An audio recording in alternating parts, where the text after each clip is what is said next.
ஒரு வேத பகுதியை நாம் வாசித்து ஜெபிக்கலாம். மத்தேயு 4ஆம் அதிகாரம் 4வது வசனம். மத்தேயு 4:4. அவர் பிரயுத்தரமாக, மனுஷன் அப்பத்தினாலே மாத்திரமல்ல தேவனுடைய வாயிலிருந்து புறப்படுகிற ஒவ்வொரு வார்த்தையினாலும் பிழைப்பான் என்று எழுதியிருக்கிறதே என்றார். ஆமென். நாம் ஜெபிக்கலாம். நல்ல தகப்பனே, நாங்கள் ஸ்தோத்தரிக்கிறப்பா. அருமையாக இந்த நாளிலே ஆண்டவராகி இயேசு தம்முடைய அப்பா ஜனங்களுக்கு உடைய வார்த்தை மிக முக்கியம் என்பதை நீர் கற்றுக் கொடுத்தீங்கப்பா. அந்த கர்த்தாவே காரியங்களை தான் இன்றைக்கும் எங்களுக்கு நல்ல ஆகாரமாய் நல்ல போஷாக்காய் நீர் எங்களுக்கு தருகிறீர். அதற்காக நாங்கள் நன்றி செலுத்துகிறோம். நாங்கள் செழிப்பாய் இருக்க, நாங்கள் புஷ்டியாய் இருக்க, நாங்கள் வளமாய் இருக்க, நாங்கள் சுகமாய் இருக்க கர்த்தர் எங்களுக்கு இந்த வேதம் என்ற போஷாக்கை, உணவை எங்களுக்கு தந்திருக்கிறீங்களே, அதற்காக நாங்கள் நன்றி செலுத்துகிறோம். இதை கர்த்தாவே நாங்கள் படிக்கவும் உட்கொள்ளவும் அன்றைய அதை கிரகிக்கவும் அன்றைய நாங்கள் பலனடையவும் சுகமடையவும் நீர் எங்களுக்கு உதவி செய்வீராக. இயேசுவின் மூலம் ஜெபிக்கிறோம் நல்ல பிதாவே, ஆமென். அல்லேலூயா, அல்லேலூயா. பாருங்க, ஆண்டவராகி இயேசு சொல்றார் என்னன்னு சொல்லி, ஒரு மனுஷன் வாழ்வதற்கு இவ்வுலகத்தில் இருக்கிற வெறும் அப்பம் மாத்திரம் போதாது, அவர்களுக்கு என்ன தேவை அப்படின்னா வார்த்தையாகிய இந்த வேத வசனம் தேவை என்று சொல்லி கொடுக்கிறார். ஹல்லேலூயா, ஹல்லேலூயா. மனுஷனுக்கு என்ன தேவை?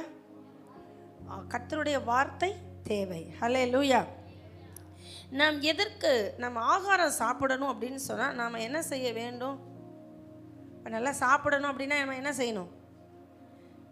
சமைக்கணும். ஒருத்தர் சொல்கிறாங்க சமைக்கணும்.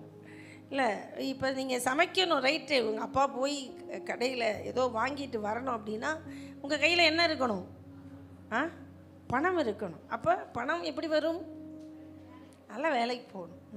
இந்த ரொட்டேட்டில் தான் இருக்கிறோம் நம்ம, ரைட்டு. நாம் உழைக்க வேண்டும். எதற்காக? நாம் புசிப்பதற்காக மனிதன் என்ன செய்ய வேண்டும்? உழைக்க வேண்டும். இது வந்து மாறாத பிரமாணம். மனிதன் அவன் வேலை செய்ய வேண்டும் என்பது தேவனே மனிதனுக்கு கொடுத்த கட்டளையாகிவிட்டது. ஆதாமுக்கே தேவன் அதான் சொன்னார். இந்த தோட்டத்தை ஆதாமிடத்தில் தேவன் தரும்பொழுது, ஏதேன் தோட்டத்தை தரும்பொழுது என்ன சொன்னார்? அதை பண்படுத்தவும் காக்கவும் ஆதாமுக்கு வேலை கொடுத்தார். அல்லேலூயா. ஆதாமுக்கு அவ்வளோ செழிப்பான ஒரு தோட்டம் கொடுத்தாலும் அந்த தோட்டத்தில் அவருக்கு கொடுத்த வேலை என்ன? பண்படுத்தவும் காக்கவும். அல்லேலூயா, அல்லேலூயா. அப்போ தான் என்ன பண்ணும்? தோட்டம் நல்லா இருக்கும், தோட்டத்தில் விளைச்சலை பார்க்க முடியும். அல்லேலூயா.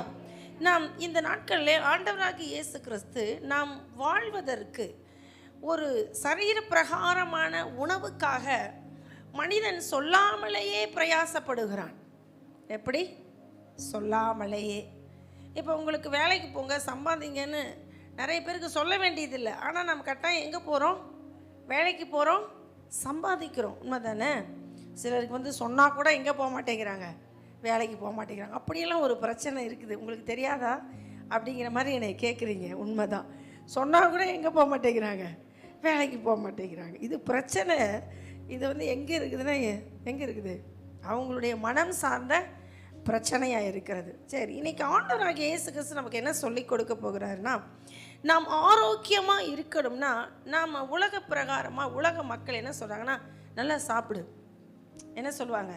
பலவீனமாக இருந்தால் நல்லா சாப்பிடு, நல்லா தெம்பாயிரு அப்படின்னு என்ன பண்ணுவாங்க? ஒரே வார்த்தையில் சொல்லிடுவாங்களா? சொல்ல மாட்டாங்களா? சொல்லுவாங்க. உடம்பு சரியில்லைன்னு நல்லா சாப்பிடுங்க, உடம்பு பார்த்துக்குங்க அப்படின்னு சொல்லுவாங்க. அல்லேலூயா. அப்போ நல்ல உணவை எடுத்துக்கொள்ளும்படி இந்த உலகம் நமக்கு ஆலோசனை சொல்லுகிறது. அல்லேலூயா. அதற்காகத்தான் மனுஷர்கள் எல்லாருமே பிரயாசப்படுகிறார்கள். உண்மை தானே? எல்லா மனுஷனுடைய பிரயாசமும் பிரசங்கி 6ஆம் அதிகாரம் 7வது வசனத்தில் பிரசங்கி சொல்கிறார். சாலமோன் என்ன சொல்கிறார்?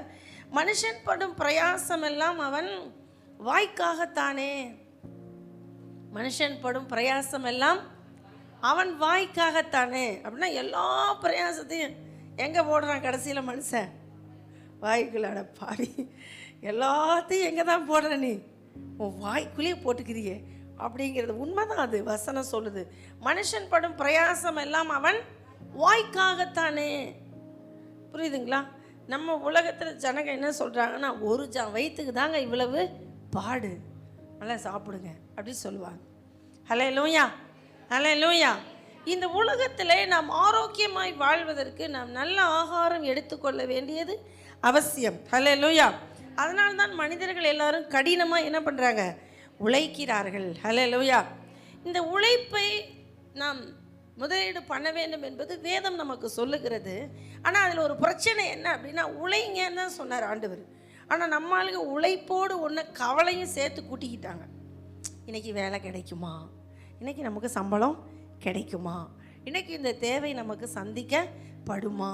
சாகர வரலும் மனிதனுக்கு என்ன அப்படின்னா, உழைச்சாலும் கூட என்ன இருக்குது, ஒரு கவலை ஒட்டிக்குது. ஆனால் அது தவறுங்கிறார் நம்முடைய ஜீசஸ். அல்லேலூயா. நீ என்ன பண்ணு, உழைப்பை உன்னுடைய உழைப்பை நீ முதலீடு பண்ணு, தப்பு இல்லை. ஆனால் நீ தான் உழைக்கிறிய, உனக்கு எதுக்கு கவலை? அல்லேலூயா. கவலைப்படலாமா? நீங்கள் முடமாய் வீட்டில் ஏதோ முடியாமல் படுத்திருந்தீங்கன்னா கவலைப்படுறதுக்கு ஒரு நியாயம் இருக்குது. அல்லேலூயா. நம்ம தான் வேலைக்கு போகிறோமே, சம்பாதிக்கிறோமே, அப்புறம் எதுக்கு கவலை அப்படின்னா, இந்த கவலைங்கிறத மனுஷன் வியாதியாகவே பிடிச்சிட்டான். என்னது வியாதியாகவே. ஆனால் ஆண்டவர் என்ன சொல்கிறாரு பாரு, வேத வசனம் அழகாய் சொல்லுகிறது. மத்தேயு எழுதிய சுவிசேஷம் 6ஆம் அதிகாரத்தில் 25வது வசனத்தில் ஜீசஸ் சொல்கிறாரு, ஆகையால் எண்ணத்தை உண்போம், எண்ணத்தை குடிப்போம் என்று உங்கள் ஜீவனுக்காகவும், எண்ணத்தை உடுப்போம் என்று உங்கள் சரீரத்துக்காகவும் கவலைப்படாதிருங்கள் என்று உங்களுக்கு சொல்லுகிறேன். ஆகாரத்தை பார்க்கிலும் ஜீவனும் உடையை பார்க்கிலும் சரீரமும் விசேஷித்தவைகள் அல்லவா. ஹல்லேலூயா. ஆண்டவர் சொல்றாரு, எண்ணத்தை உண்போம், எண்ணத்தை குடிப்போம் என்று உங்கள் ஜீவனுக்காகவும், எண்ணத்தை உடுப்போம் என்று உங்கள் சரீரத்துக்காகவும் கவலைப்படாதீங்க. அல்லேலூயா. நீங்கள் மத்தேயு 6ஆம் அதிகாரத்தை எடுத்து வச்சுக்கிட்டா பின்னாடி கீழே சொல்கிறாரு, அதாவது நீங்கள் காட்டு புஷ்பத்தை பாருங்கள், அது விதைக்கிறதும் இல்லை நூற்கிறதும் இல்லை. சாலமோன் தன் சர்வ மகிமையிலும் அவைகளை ஒன்றை போலாயிலும் உடுத்தி இருந்ததில்லைன்னு காட்டு புஷ்பத்தை கர்த்தர் உடுத்துவிக்கிறதை சொல்லுகிறார். ஆகாயத்து பட்சிகளை பாருங்கள், அவன் என்ன பண்ணுறதில்ல, விதைக்கிறதும் இல்லை, களஞ்சியத்தில் சேர்த்து வைக்கிறதும் இல்லை, அவைகளையும் உங்கள் பரமபிதான் பிழைப்பூட்டுகிறார். ஆனால் அந்த பறவைகள் ஒரு நாளும் எனக்கு சாப்பாடு வேணும்னு என்ன பண்ணுறதில்ல, கவலைப்படுறதில்ல. ஆனால் மனிதர்கள், நீங்கள் யார் தெரியுமா அப்படின்னா, நீங்களாம் விசேஷித்தமானவர்கள். சொல்லுங்கள், நீங்கள் யார்? பக்கத்தில் பார்த்து சொல்லுங்கள், நீங்கள் ரொம்ப விசேஷித்தமானவர்கள். ட்ரெஸ்ஸுக்காக கவலைப்படாதீங்க, சாப்பாட்டுக்கு கவலைப்படாதீங்க. உங்கள் அப்பா நல்ல பிரியாணி தருவார், உங்களுக்கு நல்ல ட்ரெஸ், ரோஜ வஸ்திரம் தருவாரா தரமாட்டாரா? இங்கே சொல்லுங்கள், நீங்கள் சர்ச்சுக்கு வர்றதுக்கு போது நீங்கள் உடுத்தியிருந்த ட்ரெஸ்ஸுக்கும் இப்போ நீங்கள் உடுத்துகிற ட்ரெஸ்ஸுக்கு வித்தியாசம் இருக்கா இல்லையா? காஸ்ட்லி ட்ரெஸ் போடுறோம் இப்போல்லாம் நம்ம, இல்லை? ஆமாம், நான் கூட காஸ்ட்லி ட்ரெஸ்ஸுக்கு வந்துட்டேன். ஏன்னா நான் போடலை, நீங்கள் தான் என்ன பண்ணுறீங்க, வாங்கி கொடுக்குறீங்க. உண்மை தானே? ஆமாம், முதல்ல கம்மியாக வாங்கி கொடுத்தீங்க, இப்போ நீங்களே சொல்லுங்க. ஏன்னா நீங்கள் காஸ்ட்லியாக எடுக்கிறீங்களா? அப்போ பாசமாவுக்கு காஸ்ட்லியாக எடுக்கலைன்னா சரி வராது அப்படின்னு நம்ம எடுக்கும் போதே எப்படி எடுக்கிறோம், காஸ்ட்லியாக. ஒரு ட்ரெஸ்ஸை மாற்றிட்டோமா இல்லையா? மாற்றிட்டோம். சாப்பாடு மாற்றிட்டோமா இல்லையா? மாற்றிட்டோம். அல்லேலூயா. இப்போல்லாம் இன்றைக்கெல்லாம் ஞாயிற்றுக்கிழமை, அதனால தான் நாங்கள் சாப்பாட்டை நிறுத்துறதுக்கு ஒரு பாயிண்ட் அதுதான். எல்லார் வீட்டில் மதியானம் போய் என்ன செய்வீங்க, மட்டன் சிக்கனோடு சாப்பிடுவீங்க. உங்களை இங்கே உட்காந்து தக்காளி சோறு தின்னுன்னு சொன்னால் நீங்கள் எங்கள்கிட்ட சண்டை போடுவீங்க. அதனால் இந்த சண்டையெல்லாம் தவிர்க்கணுன்னு தான் அவங்கவுங்க போய் கொஞ்சம் லேட்டானாலும் பரவாயில்ல, என்ன சாப்பிடட்டும், மட்டன் சிக்கன் பிரியாணி சாப்பிடட்டும். ஏன் அவங்கள உட்கார வச்சுக்கிட்டு வம்பு பண்ணிக்கிட்டு? அல்லேலூயா. உண்மை தானே? சொல்லுங்கள், இன்றைக்கி எல்லா வீட்லேயும் சிக்கன் தானே, எல்லா வீட்லேயும் என்னது, மட்டன் தானே. போயாவது எடுத்துக்கிட்டு தான் போவோம். போய் நேராக மட்டன் ஸ்டாலை ஒரு மோதிட்டு தான் என்ன பண்ணுறோம், போகிறோம். கர்த்தர் நம்மளை நல்லா போஷிக்கிறார், நல்லா உடுத்துவிக்கிறார். அல்லேலூயா. இதுக்கு நம்ம என்ன பண்ண வேண்டியது இல்லைன்னு இயேசு சொல்கிறாருன்னா, கவலைப்படாதீங்க. சொல்லுங்கள், கவலைப்படாதீங்க. எங்கள் பக்கத்தில் பார்த்து சொல்லுங்கள், கவலைப்படாதீங்க. உங்களுக்கு சாப்பாடு கிடைக்கும், உங்களுக்கு ட்ரெஸ் கிடைக்கும், ஃபாரின் ட்ரெஸ் கிடைக்கும். என்னமோ ஞாபகம் வருது சொல்கிறேன், யாருக்கு வரப்போதோ தெரியல. ஃபாரின் ட்ரெஸ் கிடைக்கும். அவங்கெல்லாம் நம்மக்கிட்டேருந்து வாங்கிட்டு போகிறாங்க, நம்ம அவங்கள்ட்டேருந்து வாங்கி போடுவோம். ஹல்லேலூயா, ஹல்லேலூயா. இப்போ இதுக்கெல்லாம் யார் கவலைப்படுவா அப்படின்னா 6:32 மற்ற 6:32 ஜீசஸ் இயேசு சொல்கிறாரு, இவைகளையெல்லாம் அஞ்ஞானிகள் நாடி தேடுகிறார்கள், இவைகள் எல்லாம் உங்களுக்கு வேண்டியவைகள் என்று உங்கள் பரமபிதா அறிந்திருக்கிறார். ஹல்லேலூயா. நம்ம அப்பாவுக்கு தெரியும் நம்ம எப்படி ட்ரெஸ் பண்ணணும், நம்ம எப்படி சாப்பிடணும் அப்படிங்கிறது யாருக்கு தெரியும்? நம்ம ஏசப்பாவுக்கு தெரியும். ஹல்லேலூயா. அதனால் அவர் அழகாக சிம்பிளாக சொல்லித்தராரு, உழைப்பு உனக்கு அவசியம், ஆனால் கவலை உனக்கு தேவையில்லாதது. சொல்லுங்க, உழைப்பு அவசியம், ஆனால் கவலை தேவையில்லாது. புரியுதுங்களா உங்களுக்கு? நீங்கள் என்ன பண்ணக்கூடாது? கவலைப்படக்கூடாது. எதுக்காக? என் நாளைக்கு என்ன, நாளைக்கு எப்படியோ அப்படின்னு நீங்கள் என்ன பண்ணக்கூடாது? கவலைப்படக்கூடாது. ஹல்லேலூயா. இப்போ நம்முடைய ஆண்டவர் யார் தெரியுங்களா? போஷிப்பதில் அவர் மாதிரி சூப்பரான ஒரு நபர் கிடையாது. நான் சொல்ல வர்றதை மேனி பாட்டாராதனையிலேயே சொல்லிட்டார் பாதி. ஹல்லேலூயா. நம்முடைய ஆண்டவர் யார் அப்படின்னா 40 வருஷம் இந்த இஸ்ரவேல் ஜனங்களுக்கு, வனாந்தரத்தில் வந்த இந்த ஜனங்களுக்கு 40 வருஷம், ஐயோ பரலோகத்தில் எத்தனை தேவ தூதர்கள் மாவு உருட்டுனாங்கன்னு எனக்கு தெரியல. ஆனால் காலையில் எந்திரிச்ச உடனே சின்ன சின்ன மாவு உருண்டை எங்கே விழுந்திருக்கும்?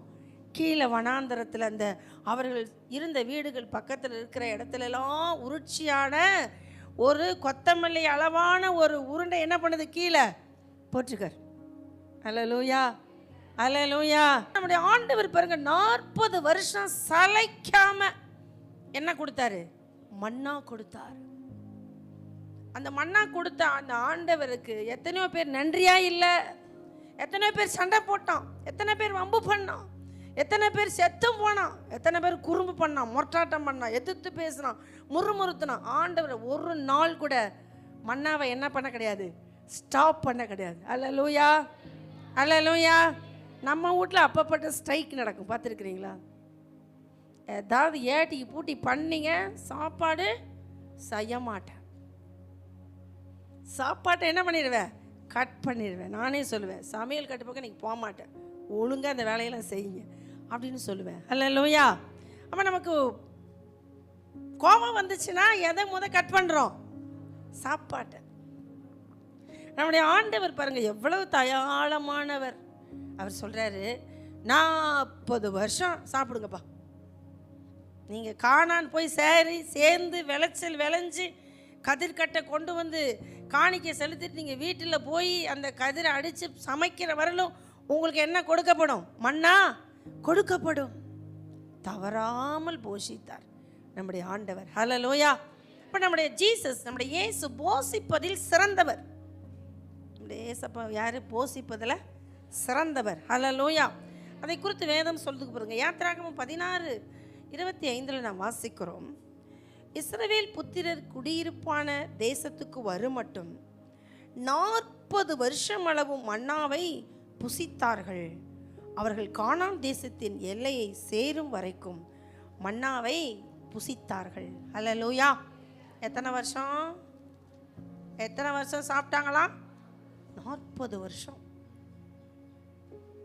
நம்ம ஒரு நாள் நம்ம வேலைக்கு போகாமல் நம்ம வீட்டில் உட்காந்து ஒரு 2 நாள் சாப்பிட்டா வீட்டுக்காரம்மா என்ன சொல்லுவாங்க? எத்தனை நாள் இப்படியே உட்காந்து சாப்பிடலான்னு நினச்சிட்டு இருக்கிற? வேலைக்கு போகலான்னு ஐடியா இல்லையா? சொல்கிறாங்களா இல்லையா? சொல்கிறோமா இல்லையா? சொல்கிறோம்.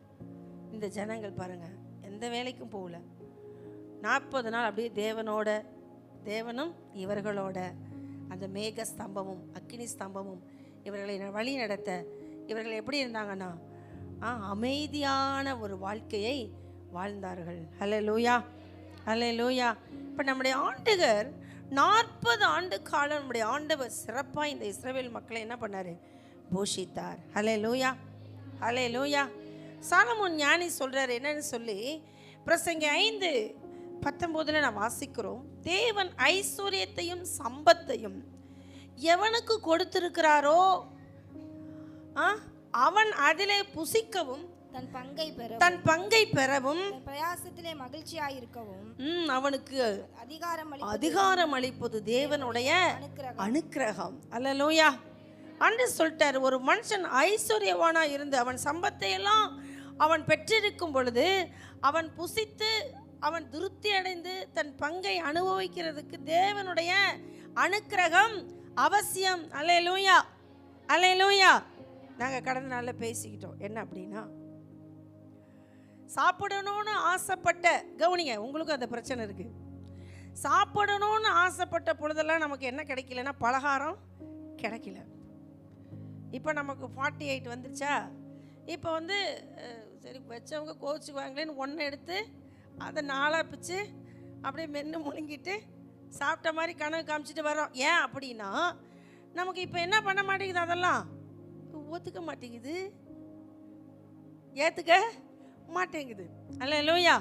அதான் இங்கே வசனம் சொல்லுது, தன் பிரயாசத்திலே மகிழ்ச்சியாக இருக்கும் அவனுக்கு அதிகாரம் அளிப்பது தேவனுடைய அனுக்கிரகம். அல்லேலூயா. தேவ பிள்ளைகள் தாங்கள் வாழ்ந்த தான் சம்பாதித்ததிலே புசித்து திருப்தியாக இருப்பதற்கு தேவன் அனுக்கிரகம் அளிக்க வேண்டும். அப்போதான் ஒரு மனுஷன் திருப்தியாக சாப்பிட முடியும். அல்லேலூயா, அல்லேலூயா. சரி, இந்த சாப்பாடு சாப்பிடலைன்னா கூட இந்த உலகத்தில் என்ன பண்ணிடலாம், கொஞ்சம் வாழ்ந்துடலாம். அல்லேலூயா, அல்லேலூயா. இப்போ சாப்பிடாத பிள்ளைங்களுக்கெல்லாம் என்ன பண்ணுவீங்க நீங்கள்? சாப்பிடாமல் ரொம்ப ஒரு ஆள் டேமேஜ் ஆயிடுச்சு, உடனே நீங்கள் என்ன பண்ணுவீங்க, அந்த ஆள் கூட்டிகிட்டு போய் ஒரு 2 ட்ரிப்பை போட்டு கூட்டிகிட்டு வந்துடுவீங்க. பார்த்துருக்கீங்களா? சாப்பிடாத ஆட்கள் சாப்பாடு இறங்க மாட்டேங்குது, அவங்களுக்கு முடியல அப்படின்னா 2 பாட்டில் போய் குளுக்கோஸ் ஏற்றி கூட்டிகிட்டு வந்துடும். அல்லேலூயா. ஆனால் நம்முடைய ஆண்டவராகிய இயேசு கிறிஸ்து ஒரு விஷயத்தை ஸ்ட்ரிக்டாக சொல்லித்தராரு. அதை தான் மற்ற 4 நாளில் நான் வாசித்தோம். மனுஷன் அப்பத்தினாலே மாத்திரமல்ல தேவனுடைய வாயிலிருந்து புறப்படுகிற ஒவ்வொரு வார்த்தையினாலும் பிழைப்பான். அல்லேலூயா. ஒருவன் சோறு சாப்பிடலன்னா கூட அவன் என்ன பண்ணிடலாம், இந்த பூமியில் வாழ்ந்துடலாம், வேற எதையாவது கொடுத்து வாழ்ந்து வச்சிடலாம். ஆனால் ஒரு மனிதன் நன்றாய் வாழ வேண்டும், அவன் பாதிக்கப்படாமல், இந்த உலகத்தின் காரியத்தில் பாதிக்கப்படாமல் வாழ வேண்டுமானால் அவனுக்கு என்ன தேவைன்னு ஜீசஸ் சொல்றாருன்னா, என்ன தேவை? தேவனுடைய வார்த்தை தேவை. அல்லேலூயா. நம்ம நிறைய நேரம் நம்முடைய பிள்ளைகளுக்கு இதை தான் சொல்லித்தரதில்ல. என்ன சொல்லித்தரதில்ல? நீ வாழணும்னா, நீ பிழைக்கணும்னா உனக்கு என்ன தேவை? தேவனுடைய வார்த்தை தேவை, உனக்கு வேத வசனம் தேவை. அப்படிங்கிறத நம்ம யாருக்கு சொல்ல மறந்துட்டோம்? நம்ம குடும்பத்துக்கு சொல்ல மறந்துட்டோம். சாப்பிடலைன்னா மட்டும் சாப்பிடு சாப்பிடு, சாப்பிடலைன்னா உனக்கு ஏதாவது ஆயிடும் சொல்கிறோமா? நம்ம பிள்ளைங்க வேணும்னு என்ன பண்ணும், சாப்பிட மாட்டேன்னு வம்பு பண்ணும். அதை நான் வாங்கி கொடுத்தாதான் சாப்பிடுவேன், அதை செஞ்சாதான் சாப்பிடுவேன். ஸ்ட்ரைக் பண்ணுறாங்களா? பண்ணலையா? பண்ணுறாங்க. ஆனால் உங்களுக்கு தெரியுமா, அந்த சோறு சாப்பிடலைன்னா கூட அந்த பிள்ளை என்ன பண்ணும், உயிரோடு இருக்கும். ஆனால் இந்த வசனத்தை நீங்கள் சாப்பிடலைன்னா அந்த பிள்ளை என்ன ஆயிரும், வியாதிப்பட்டுடும். அந்த பிள்ளையோடைய ஆத்துமா நஷ்டப்படும், உங்களுடைய ஆத்துமா நஷ்டப்படும். உங்களுக்கு வாழ என்ன தெரியாது, வழி தெரியாது, பிரச்சனைகளை மேற்கொள்ளக்கூடிய உங்களுக்கு சொல்யூஷன், அந்த அந்த என்ன சொல்றது, வழிமுறை தெரியாது. ஹல்லேலூயா. இப்போ என்ன தேவை நம்ம அப்படின்னா, நமக்கு ஆரோக்கியமான உணவு தேவை. அது எங்க இருக்கிறது என்றால் வேத வசனத்தில் இருக்கிறது. ஹல்லேலூயா, ஹல்லேலூயா. அதைத்தான் இயேசு சொன்னாரு, மனுஷன் அப்பத்தினாலே மாத்திரமல்ல தேவனுடைய வாயிலிருந்து புறப்படுகிற ஒவ்வொரு வார்த்தையினாலும் பிழைப்பான் என்று எழுதி இருக்கிறது. ஹல்லேலூயா, ஹல்லேலூயா. இந்த சம்பவத்தை ஜனங்களுக்கும் சீஷர்களுக்கும் சொல்லிக் கொடுக்கும்படி ஆண்டவராகிய இயேசு கிறிஸ்து ஒரு சின்ன ஒரு சம்பவம் நடந்துச்சு. அது என்ன அப்படின்னு சொன்னா,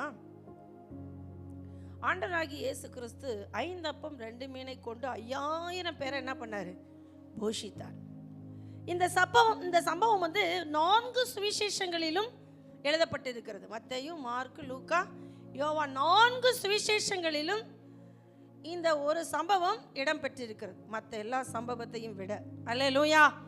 4 சுவிசேஷங்களிலும் இந்த சம்பவம் ஏன் எழுதப்பட்டிருக்கிறது என்று சொன்னால், இந்த அற்புதத்துக்கு பிற்பாடு 5 அப்பம் 2 மீனை கொண்டு 5000 பேரை தேவன் போஷித்ததுக்கு பிற்பாடு ஒரு அருமையான உபதேசத்தை சீஷர்களுக்கு இயேசு என்ன பண்ணாரு? போதித்தார். அல்லேலூயா, அல்லேலூயா.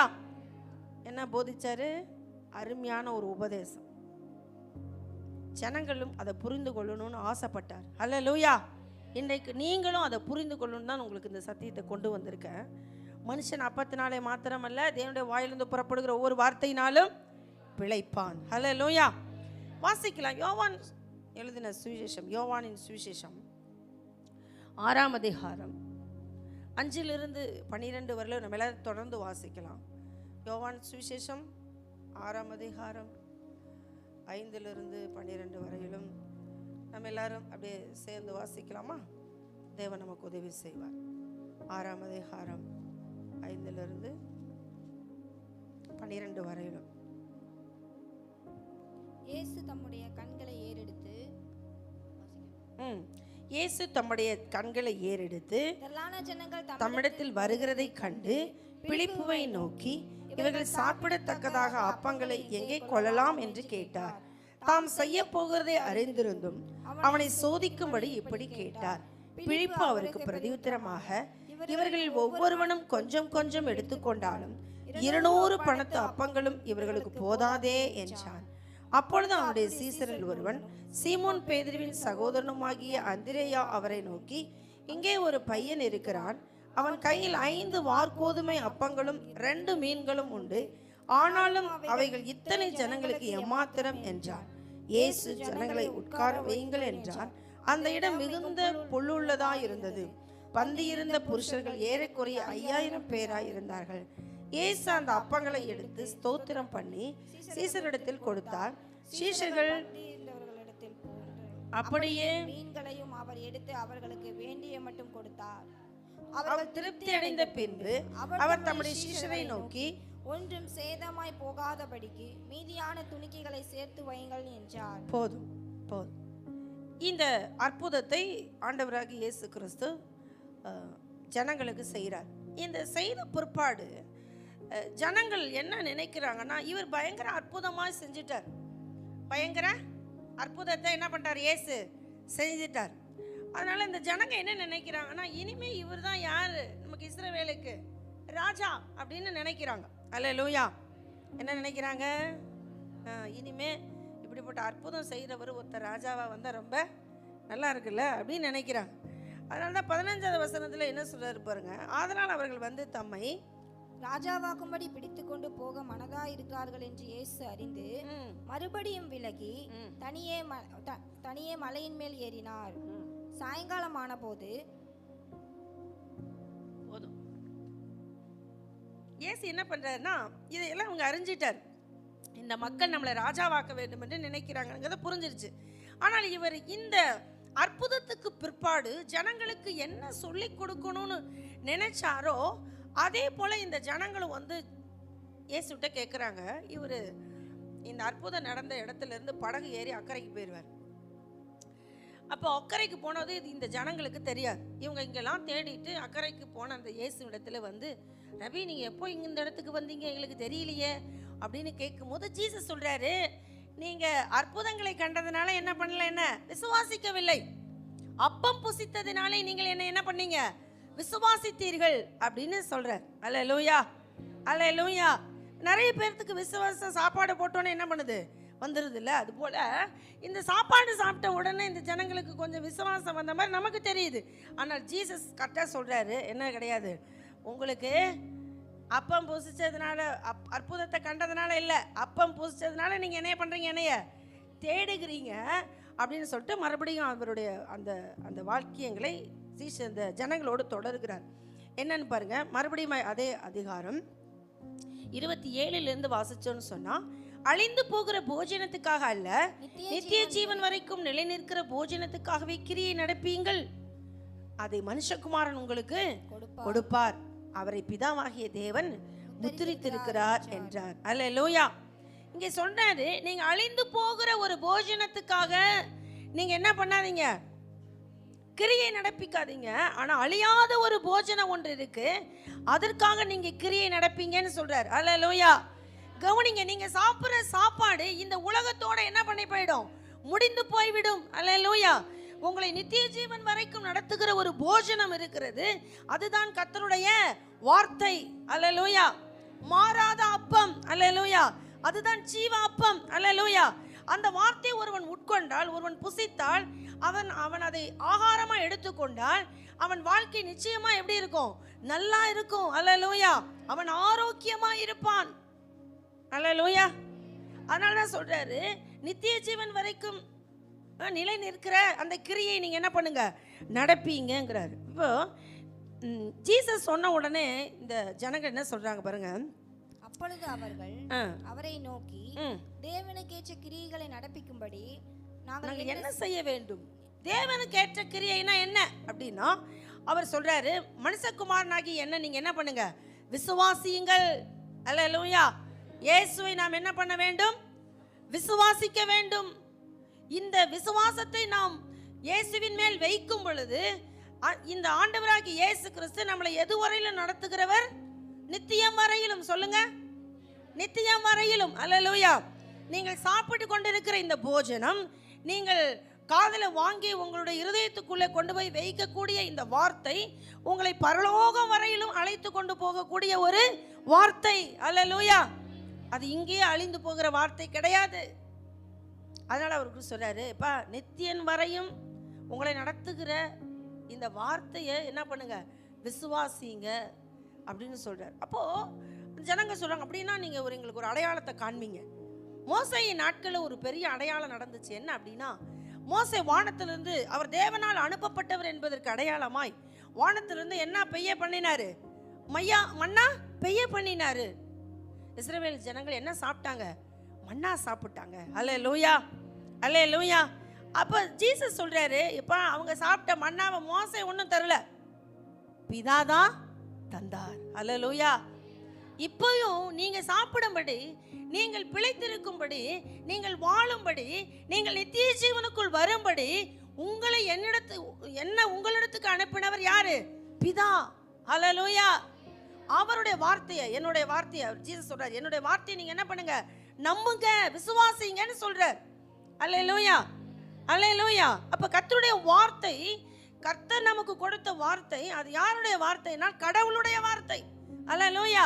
இந்த வார்த்தையை ஒருவன் மறுபடியும் வாசிப்பான் என்றால் அவங்க வாழ்க்கை நிச்சயமா என்ன பெறும், வளம் பெறும். அவங்க எடுத்துக்கொள்கிற இந்த ஆகாரம் சத்தான ஆகாரம். அல்லேலூயா. என்ன ஆகாரம்? நீங்க சாப்பிட்டு கொண்டிருக்கிற இந்த ஆகாரம் என்ன ஆகாரம்? சத்தான ஆகாரம். உங்களுக்கு தெரியுமா? இந்த வார்த்தை உங்களை ஒரு நாள் மாற்றிடும். அல்லேலூயா.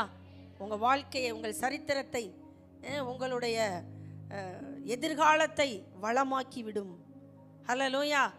நீங்க இன்று இருக்கிறதை விட நிச்சயம் 1000 மடங்கு நீங்க எதிர்கால நாட்கள்ல, எதிர்காலங்கள்ல ஆசீர்வாதமாய் இருப்பீர்கள். அல்லேலூயா. அல்லேலூயா. ஆனால் ஜீசஸ் சொல்றாரு, வானத்தில் இருந்து இறங்கி உலகத்துக்கு ஜீவனை கொடுக்கிற அப்பமே தேவன் அருளின அப்பம், நான் தான் அந்த ஜீவ அப்பம் அப்படின்னு சொல்றார். அப்படியே அந்த யோவான் சுவிசேஷம் 6ஆம் அதிகாரத்தில் 35வது வசனம் என்ன சொல்றாரு பாருங்க. இயேசு அவர்களை நோக்கி, ஜீவப்பம் நானே, ஜீவப்பம் நானே, என்னிடத்தில் வருகிறவன் ஒரு காலும் பசியடையான், என்னிடத்தில் விசுவாசமா இருக்கிறவன் ஒரு காலும் தாகமடையான். ஹல்லேலூயா. ஹல்லேலூயா. அப்ப ஆண்டவருடைய வார்த்தையை ஒரு மனிதன் சாப்பிடுகிறான் என்று சொன்னால், அவங்க வாழ்க்கையில பசியடையாத ஒரு திருப்தியான வாழ்க்கையை தேவன் அவர்களுக்கு தருகிறார். ஹல்லேலூயா. ஹல்லேலூயா. நிறைய நேரம் நமக்கு ஒரு பெரிய பிரச்சனை என்னன்னா, இருப்பதுல மனரம்யமா இருக்க தெரியறதில்ல. இருப்பதுல மனரம்யமா இருக்க தெரியறதில்ல. ஆனால் இருக்கிறதுல என்னைக்கு நம்ம மனரம்யமாக இருக்க பழகுறோமோ அன்றைக்கு நம்முடைய வாழ்க்கை எப்படி இருக்குன்னா சுகமாக இருக்கும். ஹல்லேலூயா, ஹல்லேலூயா. அதனால தான் ஆண்டவராகிய இயேசு சொல்கிறாரு, உனக்கு என்னென்ன வேணுமோ அதெல்லாம் அந்தந்த காலத்தில் நான் உங்களுக்கு என்ன பண்ணுவேன், தருவேன். உங்கள் பிரயாசத்தை நீங்கள் விடாமல் பிரயாசப்படுங்க. காலம் வரும்போது எல்லாமே உனக்கு என்ன வரும், கைகூடி வரும், காத்துரு அப்படிங்கிறார். ஹல்லேலூயா. நானே வானத்திலிருந்து இறங்கின ஜீவ அப்பம். ஹல்லேலூயா. ஒரு மனிதன் இயேசுவை விசுவாசிப்பான் என்றால், கர்த்தருடைய வார்த்தையை அவங்க உள்வாங்குவார்கள் என்று சொன்னால் நிச்சயமாக அந்த மனிதனுடைய வாழ்க்கை எப்படி இருக்கும், வளமாய் இருக்கும். ஹல்லேலூயா, ஹல்லேலூயா. அப்போ தேவனை இயேசுவை விசுவாசிப்பதற்கு ஏற்ற கிரியை உங்களுக்குள்ள நடக்க வேண்டும் என்றால், இந்த விசுவாசம் எப்படி உங்களுக்குள்ள வரும் என்றால், அதுதான் நம்ம ரோமர் 10ஆம் அதிகாரத்திலையா நாம் அதை வாசிக்கிறோம். என்னன்னு சொல்லி, நீதி உண்டாக நாம் என்ன பண்ணப்படும், இருதயத்தில் விசுவாசிக்கப்படும், ரட்சிப்பு உண்டாக வாயினாலே அறிக்கை பண்ணப்படும். என்ன பண்ணப்படும், அறிக்கை பண்ணப்படும். ஹல்லேலூயா, ஹல்லேலூயா. அப்போ இந்த இங்கே பாருங்க, நீதி உண்டாக இருதயத்திலே விசுவாசிக்கப்படும், ரட்சிப்பு உண்டாக வாயினாலே அறிக்கை பண்ணப்படும். என்னத்தை நீங்கள் அறிக்கை பண்ணுவீங்க அப்படின்னா, அதே அதிகாரத்துக்கு பின்னாடி நீங்கள் ரோமர் 10ஆம் அதிகாரம் வாசிக்கலாமா? 17வது வசனம் பாருங்க. ஆதலால் விசுவாசம் கேள்வியினாலே வரும், கேள்வி தேவனுடைய வசனத்தினாலே வரும். அல்லேலூயா. அப்போ நாம் வாயில அறிக்கை பண்ண வேண்டுமானால் நமக்கு உள்ளாக எழும்புற இந்த கேள்விக்கு பதிலை கொடுப்பது வசனம். இந்த வசனத்தை நீங்க என்ன செய்யணும், அறிக்கை பண்ணணும். அல்லேலூயா. அப்போ நமக்கு வசனம் என்ன பண்ணணும்னா தெரிந்திருக்கணும். அப்போதான் நம்ம என்ன பண்ண முடியும், அறிக்கை பண்ண முடியும். அல்லேலூயா. அப்போ இப்போ அறிக்கை பண்ண தேவன் நம்முடைய வாழ்க்கையில் என்ன செய்வார் என்றால், ஒரு ஆரோக்கியமான ஒரு வாழ்க்கையை நமக்கு என்ன பண்ணுவார், கொடுப்பார். அல்லேலூயா. அப்போ ஆண்டவர் இந்த யோவான் 6ஆம் அதிகாரத்தில் அப்பத்தை குறித்து பிரசங்கிக்கும் பொழுதும், அப்பத்தை குறித்து அவர் அந்த போஜனத்தை அற்புதத்தை செய்யும் பொழுதும், அவருடைய மனதில் ஆழமாக இருந்த ஒரு காரியம் என்னன்னா, ஒரு மனிதன் உலக பிரகாரமான சாப்பாடை மட்டும் சாப்பிட்டு அவன் என்ன பண்ண முடியாது, திருப்தியாகவும் மேன்மையாகவும் வாழ முடியாது. அவனுக்கு வேண்டியது என்ன தெரியுமா, கிறிஸ்துவாகிய அப்பம். அப்பமாகிய நான் தான். இயேசுவே சொல்ற, நான் தான் உனக்கு தேவைப்பா. நீ நல்லா இருக்கணும்னா யார் தேவை, நான் தான் உனக்கு தேவைன்னு அன்னைக்கு பிரசங்கம் பண்ணார். இன்னைக்கு நான் உங்களுக்கு சொல்றேன், நீங்க நல்லா இருக்கணும்னா இயேசு தான் உங்களுக்கு தேவை. அல்லேலூயா, அல்லேலூயா. நீங்கள் இந்த இயேசுவை நீங்க என்ன பண்ணணும் அப்படின்னு சொன்னா, நீங்கள் அவரை ஆராதிக்கும் பொழுது, அவருடைய வார்த்தையை மறுபடியும் சொல்லும் பொழுது, உங்க வாழ்க்கையில நீங்க நல்ல சத்தான ஆகாரத்தை சாப்பிடுகிறீர்கள் என்று அர்த்தம். அல்லேலூயா. இயேசு அந்த ஜனங்களுக்கு சொல்லி கொடுக்கறதுனா, நானே உனக்கு போதுமான போஷாக்கு. இயேசு மட்டும் நம்முடைய வாழ்க்கையில் இருப்பார் என்றால், நம்முடைய வீட்டில் இருப்பார் என்றால், நம்முடைய உணவாய் அவருடைய வார்த்தையாய் நமக்கு நம்ம படிக்கும் பொழுதெல்லாம் நாம் உட்கொள்கிறவர்களாக இருப்பார் என்றால், நம்மளை போல ஒரு பாக்கியம் பெற்ற பிள்ளைகள் யாரும் இருக்கவே முடியாது. அல்லேலூயா, அல்லேலூயா. அருமையான எஸ்லே அவர் பாட்டு பாடுறார். தேவையை சொல்லி சொல்லி உம்மை துக்கப்படுத்த மாட்டேன், என் தேவையே நீங்க தான். ஏன் எண்ணத்தை சொல்லி சொல்லி நிறைவேற்றவும் சொல்ல மாட்டேன், என் இதயமே நீங்க தான். நம்ம தேவை, நம்ம நிறைய நேரம் என்ன சொல்றோம், எனக்கு அது தேவை ஆண்டவரே, இது தேவை ஆண்டவரே, பணம் தேவை ஆண்டவரே, பொருள் தேவை ஆண்டவரே, அது தேவை ஆண்டவரே அப்படின்னு நம்ம நினைக்கிறோம். ஆனால் இயேசு என்ன சொல்றாரு, நானே உனக்கு தேவை. இதை நீ புரிஞ்சுக்கோ. என்னையே நீ கூப்பிட்டு போ, என்னைய நீ என்ன பண்ணு, சாப்பிடு. என் வார்த்தையை நீ என்ன பண்ணு, உட்கொள்ளு. அல்லேலூயா. என்னுடைய வார்த்தையை நீ ஆகாரமா எடுத்துக்கோ. நீ எப்படி இருப்ப, புஷ்டியா இருப்ப, செழுமையா இருப்ப, கொழுமையா இருப்ப, எல்லாரும் விட மேன்மையா இருப்ப. அல்லேலூயா. அப்ப ஆண்டவர் தம்முடைய வார்த்தையை இங்க சொல்றாரு. அந்த மன்னாவை சாப்பிட்டா வாங்கலாம், செத்து போயிட்டாங்க. யாரு கொடுத்த மன்னா, மோசே கொடுத்தாருன்னு சொன்னாங்கல்ல. அந்த மன்னாவை சாப்பிட்டவங்களாம் வனாந்தரத்தில் செத்து போனாங்க. ஏன் செத்து போனாங்க தெரியுமா? மன்னாவை கொடுத்த ஆண்டவர், மன்னா நல்லா சாப்பிட்டாங்க, ஆனா மன்னாவை கொடுத்த ஆண்டவரை விசுவாசிக்காம போயிட்டாங்க, மறந்து போயிட்டாங்க, அவருக்கு விரோதமா முறுமுறுத்துட்டாங்க. வசனம் சொல்லுது, அப்படி முறுமுறுத்தவங்க ஒருத்தர் கூட கானானுக்குள்ள போகல, பிரவேசிக்கல. அப்ப என்ன எதிர்பார்த்தார்? 40 வருஷம் தேவன் இந்த மன்னாவை கொடுத்துட்டு தேவன் என்ன எதிர்பார்த்தார் அப்படின்னா, நீ என்ன பண்ணு, விசுவாசி, நான் தான் தேவன் என்பதை நீ என்ன பண்ணு, புரிந்துக்கோ, அறிக்கை பண்ணு, ஸ்தோத்திரம் பண்ணு அப்படின்னு சொன்னாரு. ஆனா அந்த மக்கள் அந்த விசுவாசத்தை கையில எடுக்கல. வனாந்தரத்துல என்ன ஆயிட்டாங்க? வனாந்தரத்துல என்ன ஆயிட்டாங்க? செத்து போயிட்டாங்க. ஹல்லேலூயா. இன்னைக்கும் நம்முடைய ஆண்டவர் தான் சொல்றாரு, பாரு, நீ அது வேணும் இது வேணும்னு ஆசைப்படாத, நான் வேணும்னு நீ ஆசைப்படு. இயேசு வேணும்னு என்ன பண்ணு, ஆசைப்படு. இயேசுவே நீர் எனக்கு போதும்னு என்ன பண்ணு, சொல்லு.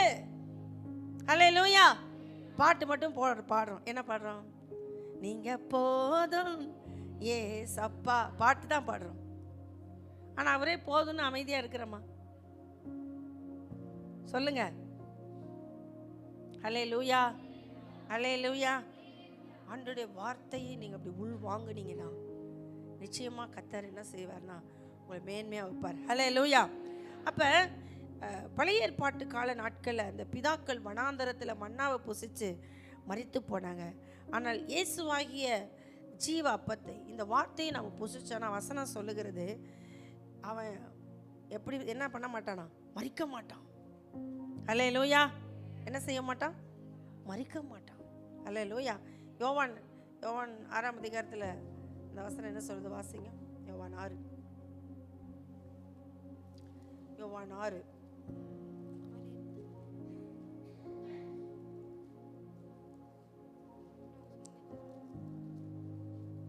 51. நானே வானத்திலிருந்து இறங்கின ஜீவ அப்பம், இந்த அப்பத்தை புசிக்கிறவன் என்றென்றைக்கும் பிழைப்பான். நல்லா சொல்லுங்க, என்றென்றைக்கும் பிழைப்பான். ஹல்லேலூயா. அப்ப என்றென்றைக்கும் பிழைக்கக்கூடிய, உங்களை வாழ வைக்கக்கூடிய, உங்களுக்கு நல்ல சத்தான ஆரமாய் இருக்கக்கூடிய இந்த வேத வசனத்தை நீங்க என்ன பண்ணுங்க, என்றென்றைக்கும் புசிங்க. ஹல்லேலூயா, ஹல்லேலூயா. எத்தனை பேர் புசிக்கிறீங்க? வசனத்தை நான் வாசிக்கணும், வசனத்தை நான் கேட்கணும், வசனத்தின்படி நான் நடக்கணும் அப்படின்னு நீங்க விரும்பினீங்கன்னா கர்த்தர் இந்த ஜீவப்பமாகிய நம்மளை கர்த்தர் ஆசீர்வதிப்பார். ஹல்லேலூயா. உங்களுக்கு ஒரு 10 விதமான ஆசீர்வாதங்களை நான் கொண்டு வந்திருக்கிறேன். நான் அதை வேகமாக நான் உங்களுக்கு சொல்லி நான் நிறைவு செய்கிறேன். ஆண்டவராகிய ஜீவ அப்பத்தை நீங்கள், வார்த்தையாகிய இந்த ஜீவ அப்பத்தை நீங்கள் புசிப்பீங்கன்னா உங்களுக்கு என்ன உண்டாகும் அப்படின்னு நான் உங்களுக்கு சொல்கிறேன் பாருங்க. முதலாவது, இந்த வார்த்தையை நீங்கள் வாசிப்பீங்க, உள் வாங்குவீங்க அப்படின்னு சொன்னால் சங்கீதம் 19:7 சொல்லப்பட்டிருக்கிறது, நம்முடைய ஆத்துமாவை உயிர்ப்பிக்கும். அல்லேலூயா. என்ன உயிர்ப்பிக்கப்படும்? நல்லா சத்தமாக சொல்லுங்க. என்ன உயிர்ப்பிக்கப்படும்? ஆத்துமா உயிர்ப்பிக்கப்படும். ஒரு ஆத்துமா உயிர்ப்பிக்கப்பட்டுருச்சு அப்படின்னு சொன்னால், நம்ம பார்க்குறோம்ல 2 கண்ணு, இந்த 2 கண்ணோட கூட ஒரு கண்ணு நமக்கு திறந்துருக்குதுன்னு அர்த்தம். அல்லேலூயா. 3வது ஒரு கண் உங்களுக்கு திறந்துருக்குது, அதுக்கு பேர் என்ன? மனக்கண்.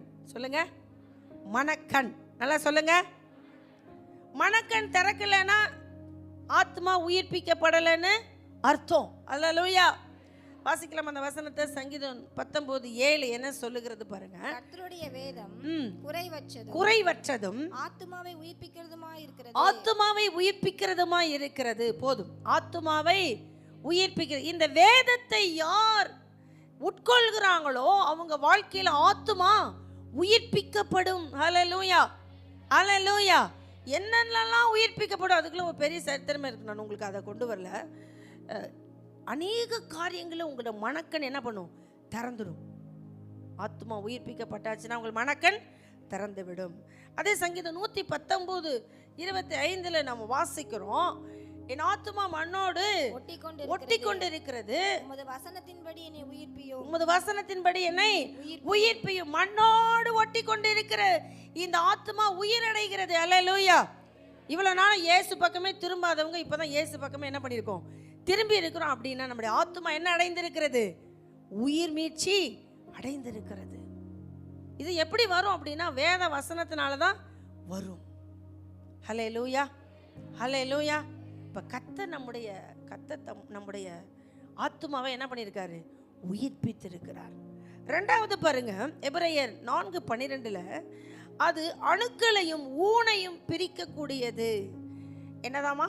கணுக்களையும் ஊனையும் பிரிக்கக்கூடியது. எபிரேயர் 4:12 நம்ம வாசிக்கிறோம். தேவனுடைய வார்த்தையானது ஜீவனும் வல்லமையும் உள்ளதாயும் இருபுறமும் கருக்குள்ள எந்த பட்டயத்திலும் கருக்கானதாயும் ஆத்துமாவையும் ஆவியையும் கணுக்களையும் ஊனையும் பிரிக்கத்தக்கதாக உருவ குத்துகிறதாயும் நினைவுகளை, இருதயத்தின் நினைவுகளையும் யோசனைகளையும் வகையறிக்கிறதாயும் இருக்கிறது. அல்லேலூயா.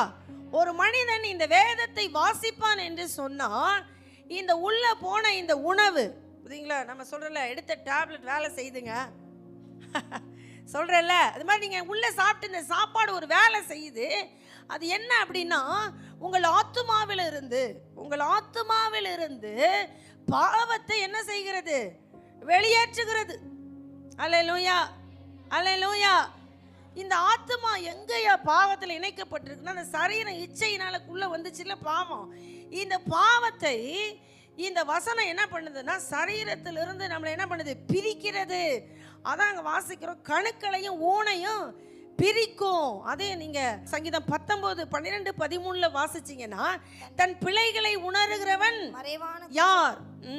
மறைவான குற்றங்களுக்கு என்னை நீங்களாக்கும் துணிகரமான பாவங்களுக்கு உமது அடியேனை விலக்கி காரும். அவைகள் என்னை ஆண்டுகொள்ள ஒட்டாதிரும். அப்பொழுது நான் உத்தமனாகி பெரும் பாதகத்துக்கு நீங்களா இருப்பேன். முந்தின வசனம் பாருங்க, தன் பிழைகளை உணர்கிறவன் யார்? தன் பிழைகளை உணர்கிறவன் யார்? அல்லேலூயா. தப்பு எப்ப உணர்த்தப்படும் தெரியுங்களா? வசனத்தை நீங்க சாப்பிடும் போது தப்பு என்ன பண்ணப்படும்? உணர்த்தப்படும். அல்லேலூயா. அப்போ உள்ள இருந்து சொல்லும் ஆத்துமா, ஏய் பிரிஞ்சு வா, வந்துரு, இந்த சரீரம் செய்யறதெல்லாம் நீ என்ன பண்ணாத, செய்யாதன்னு ஆத்மா கொஞ்சம் தன்னை வேறுபடுத்தி கொள்ளும். இந்த ஆத்மா எதோட போய் சேராதுன்னா சரீரத்தோட போய் சேராது. சரீரம் பார்க்கும், ஐயோ ஆத்மாவே அந்த பக்கம் போயிடுச்சு, நம்மளும் அந்த பக்கம் ஓடிடலாண்டா அப்படின்னு பாவத்திலிருந்து வெளியே ஓடி வந்துடும். அல்லேலூயா. இப்போ இந்த உணர்த்தி காண்பிக்க கூடியது தான் எது? வேத வசனம். அல்லேலூயா, அல்லேலூயா. இப்போ பாருங்க எவ்வளோ வேலை செய்யுது இந்த வசனம். இதை சாப்பிடணுமா சாப்பிடக்கூடாதா? சாப்பிடணும். அல்லேலூயா, அல்லேலூயா. இப்போல்லாம் வந்து நம்முடைய உடம்புக்குள்ளே என்ன நடக்குதுங்கிற அப்பப்போ இந்த ஹார்ட் ஆஞ்சியோ பண்ண அக்கா விசாரித்தேன். முதல்ல ஒரு கேமராவை தான் உள்ளே என்ன பண்ணுறாங்க, அனுப்புகிறாங்க. அதுக்கப்புறம் தான் அந்த ஆஞ்சியோ பண்ணுகிற அந்த நரம்பு டியூபை உள்ளே விடுறாங்களாம்.